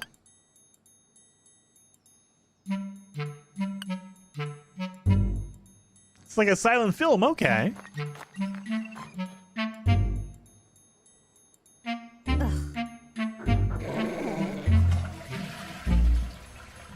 What is going on? What is happening here? Accompany Tom on her duties delivering packages to the deranged villagers. Yes. And discover a great deal, perhaps too much, about the locals. Her approach, Calvin, I would be excited if Sean Murray gets on stage and just says "Suck it, Jason," and it doesn't even show Light No Fire. I would still be. I would be okay with that. Each more disturbing and chaotic than the last one. This is a really strange. Whoa. What in the? Is that really gonna stop you from continuing to do so? Yes. Quite the opposite. That would stop me, yes. We were inspired by the Little Red Riding Hood, which you can recognize in the main protagonist, Tom. Yes. We then used her curiosity and exaggerated it to the max, turning her into a stalking post girl. TJ! We had a lot of fun creating this very strange, unique, hand-drawn environment for you to explore. And hope that you'll also enjoy stalking around in it. Yeah, it's a little bit off the wall. How much drugs do French people do? All of them. All of them. Was she walking around with a chainsaw? We're calling to all fans of creepy cute narrative games. If you're curious to follow the development of Tom, make sure to stalk us on social media. Yes. And of course, wishlist the game on Steam. Bye. Bye. This next game is based in Jakarta, and it's full of lots of life stuff. Happiness, sorrow, music. It's called Afterlove EP, and it's awesome. Hello. Okay. My name is Sasha, and I'm the lead narrative designer of the upcoming narrative game, Afterlove EP. Coffee talk and what comes after.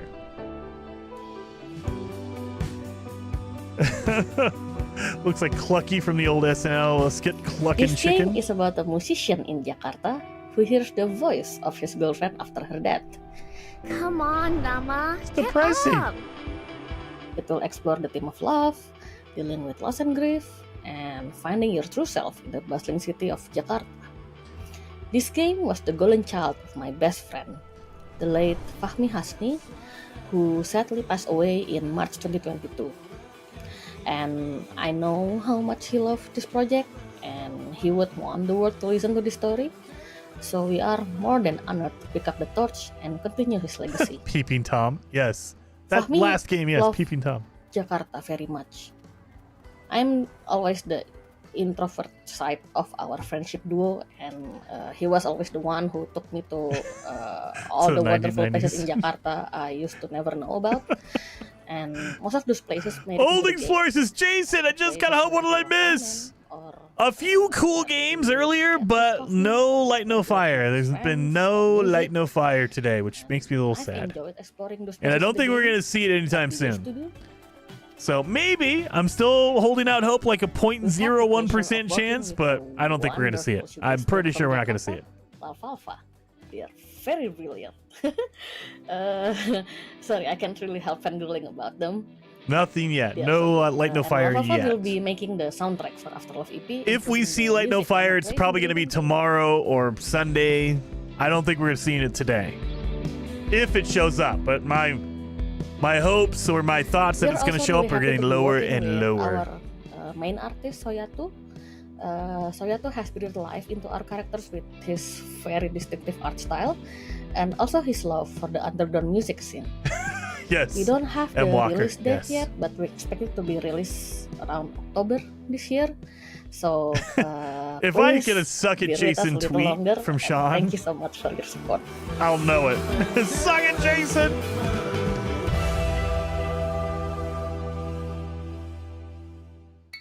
We all need a good mystery to unravel, and the team at European developer Caligram Studios aims to please with their upcoming game Phoenix Springs. In this neo-noir adventure, you'll search for your lost brother while navigating a captivating world with one of the most striking color palettes I've ever seen. Hi, I'm Jigme Oyser, co-founder of Caligram Studio, and it's my pleasure to introduce you to our mystery adventure game Phoenix Springs. When I finally find him, my brother makes me promise not to go to the Oasis. So, of course, it's where I end up. This is depressing. You play as Iris Dormer, a reporter whose search for a brother leads her to this beautiful yet eerie desert oasis named Phoenix Springs. It is a beautiful place to explore. Life is slow. Just feels depressing. Secrets are kept. But should I stop looking for answers? We call it a modern point-and-click game. It feels like one of the classic of the 90s that we know and love.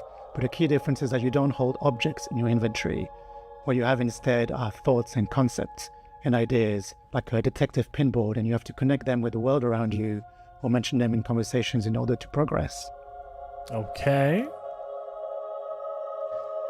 It's 2 a.m. for me, so sleepy, Esimo. I think it's safe to go to bed, man. Go sleep. We'll be up tomorrow. Remember, we're streaming tomorrow, but yeah, I don't think we're seeing Light No Fire today. The game has been in development for 7 years now. We're a small team of 3, and one of the biggest challenges was trying to crack the art style, which is a combination of 3D and traditional 2D hand-drawn animation and illustration. Just the mood, the music, it makes me sad. Makes me sad. Over the last year, we've been incredibly lucky to be able to take the game on the road. Places like South by Southwest Sydney, the London Games Festival, or IndieX in Lisbon, where he won the award for Best Art Direction. But really what we saw, the value of these events like Day of the Devs, it's not just being able to get the games in front of players, but really connect with other developers, especially in small teams, who might be facing the same challenges you do.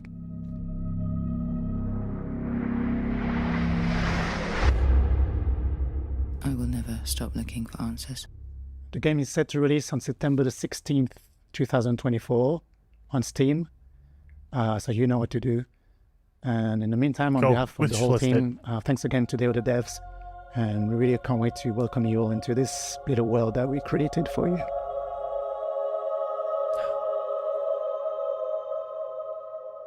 Green, yellow, blue, like, yeah. I mean... Road 96, Lost in Harmony, 1111, Memories Retold.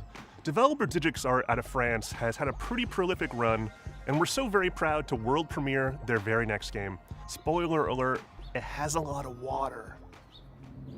All right. World premiere. Hi everyone, we are Audition Ayub from G.Skill Ram. Here is the project that we've been working on for the past 3 years since Road 96. We are really excited to present to you our new game, Days of Tomorrow. So get ready to be surprised and enjoy the show. That's a huge, like, whiplash. Depressed theme to this. This looks very, very upbeat. Other than doing the drugs. Welcome to Pleasureland, my friend. Best place to... Wait, you look familiar. Welcome to Pleasureland, my friend. I'll introduce you to the joys of this amazing place. You okay? You're not going to die, right? Yes, the bastard! You'll learn what it costs to steal from Oben. I hope it's the right one. They have the same clothes. Wait, that's not the thief. But it was your friend who did it, right? I made the mistake. You want to talk to me? Get on your knees. Huffing paint simulator. Bastard! You won't get away with it. Your friend escaped with my Ozen, and now you'll pay for it.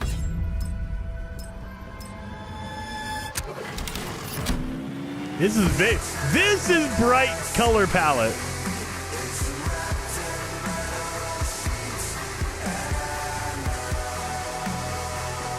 Tides of Tomorrow. Okay. That was way more upbeat. With Day of the Devs, our mission has always been to celebrate the creativity, diversity, and magic of video games. We strive to give a voice to emerging and underrepresented talent and to connect players with developers and their games. For more than 10 Mixtro? years, we've No. featured hundreds and hundreds No of Light, games No at Fire in-person today. events, and our digital showcase have been watched by tens of millions of fans globally. Better yet, it's all been completely free. Free admission for attendees, free to watch our streams, and free for developers to participate. It's common for developers to pay many thousands of dollars to be involved in other showcases and events. But Day of the Devs has never charged developers to participate, and we never will. This is only possible due to sponsorships and charitable contributions from people like you. We want to continue doing Day of the Devs forever, but we're not going to lie, these events and shows cost a lot, and fundraising is hard. We're so enormously grateful to everyone who has supported us all these years, but for Day of the Devs to continue, we're going to need ongoing support. So please, if you love discovering new games and supporting emerging developers, if you would like for us to keep on shining the spotlight on creators, and especially if you are in a leadership position at a studio, publisher, or platform, and have budgets that you can tap into, then please consider donating to Day of the Devs. Without your donations, without your sponsorship, without your help, none of this can continue. And remember, we're an official 501c3 nonprofit organization. So all contributions are tax deductible. To find out more and make a donation, head on over to dayofthedevs.com or email sponsorships@dayofthedevs.org. Thank you so much for your continued support. I think that was it. Yeah, I think this is the outro. Thanks for playing. Stay tuned for Devolver Direct coming up right after Day of the Devs. Thank you to our Devolver Direct. I don't know if I have enough energy for that, you guys. Maybe, but I don't think so. Without you. And here's a list of all the amazing companies that have supported us in 2024 so far. You could be on this list too if you email us today. Founding sponsors, Double Fine Productions and I Am 8-Bit. And our 2024 sponsors. Bye, Rip Reaper. Thank you. Bone Loaf, Devolver Digital, Egg, Been Glum, playing most of the night. Xbox, Yes! Maximum Games, Netflix Games, Nighthawk Interactive, Panic, PlayStation, Pop Agenda, Sabotage Studio, Studio MDHR, Summer Game Fest. I was like, we're gonna back out of here. Oh, so no Light No Fire today, which is a little bit like, what the heck is going on here? Makes me a little sad, but hey, we weren't guaranteed to have Light No Fire. Well, we all thought. Sean Murray tweeted or retweeted the Summer Game Fest announcement. So I'm a little bit sad, but hopefully I'm holding out hope that we see something later on in the weekend. Remember, I'm going to be streaming. There's shows all weekend long. I will be streaming tomorrow, 1 p.m. I believe 1 p.m. Let me look at my time real quick before we go crazy here. I think it's 1 p.m. Is it? Let me look. It is no. Tomorrow, 12 p.m. Pacific time. That is 3 p.m. Eastern if you're in the United States. I will be streaming 3 p.m. Eastern, 12 p.m. Pacific tomorrow for Future Game Show, the future of games. It's going to be more interesting. There are going to be more announcements, nothing really major. I think the next gigantic announcements are going to be on Sunday. So that is going to be the Xbox Showcase and the PC Gaming Show, which is on Sunday. But I'll be here tomorrow. I'll be here Sunday. I'll even be here on Monday. Monday is Ubisoft. They will be announcing all their stuff. They'll be showing off, I assume, Assassin's Creed on Monday. So we will be doing that as well. So thank you guys so much for hanging out. Let me go through and make sure I got everyone's super chat. I don't want to quit out before you guys, before I get the super chats. I'm hungry. I'm out. Enjoy the rest of the evening. Thank you, White Wolf, for hanging out. And everyone, thank you guys so much for hanging out and hitting that like button. Very much appreciated. Twisted Metal on PS5 for me. Oh, dude, I wish I would get another. When was the last Twisted Metal we had? Like Twisted Metal Black? I think that was on PS3. So it's been quite a while since I've seen a Twisted Metal game. But thank you guys so much for hanging out. Let's see. Can we, is there anyone to raid? Can we raid somebody? Is anyone streaming today? KJ is streaming right now. So let's go, let's raid KJ. And just share our, a little bit of a disappointment that we didn't see any Light No Fire today. But KJ is playing some No Man's Sky with lava. So, guys, thank you guys so much for hanging out today. Very, very much appreciated. Let me get the link for you guys. That way you can see what I see. And if you guys want to jump over and hang out with KJ and Lava playing some No Man's Sky, there you go. You could do that.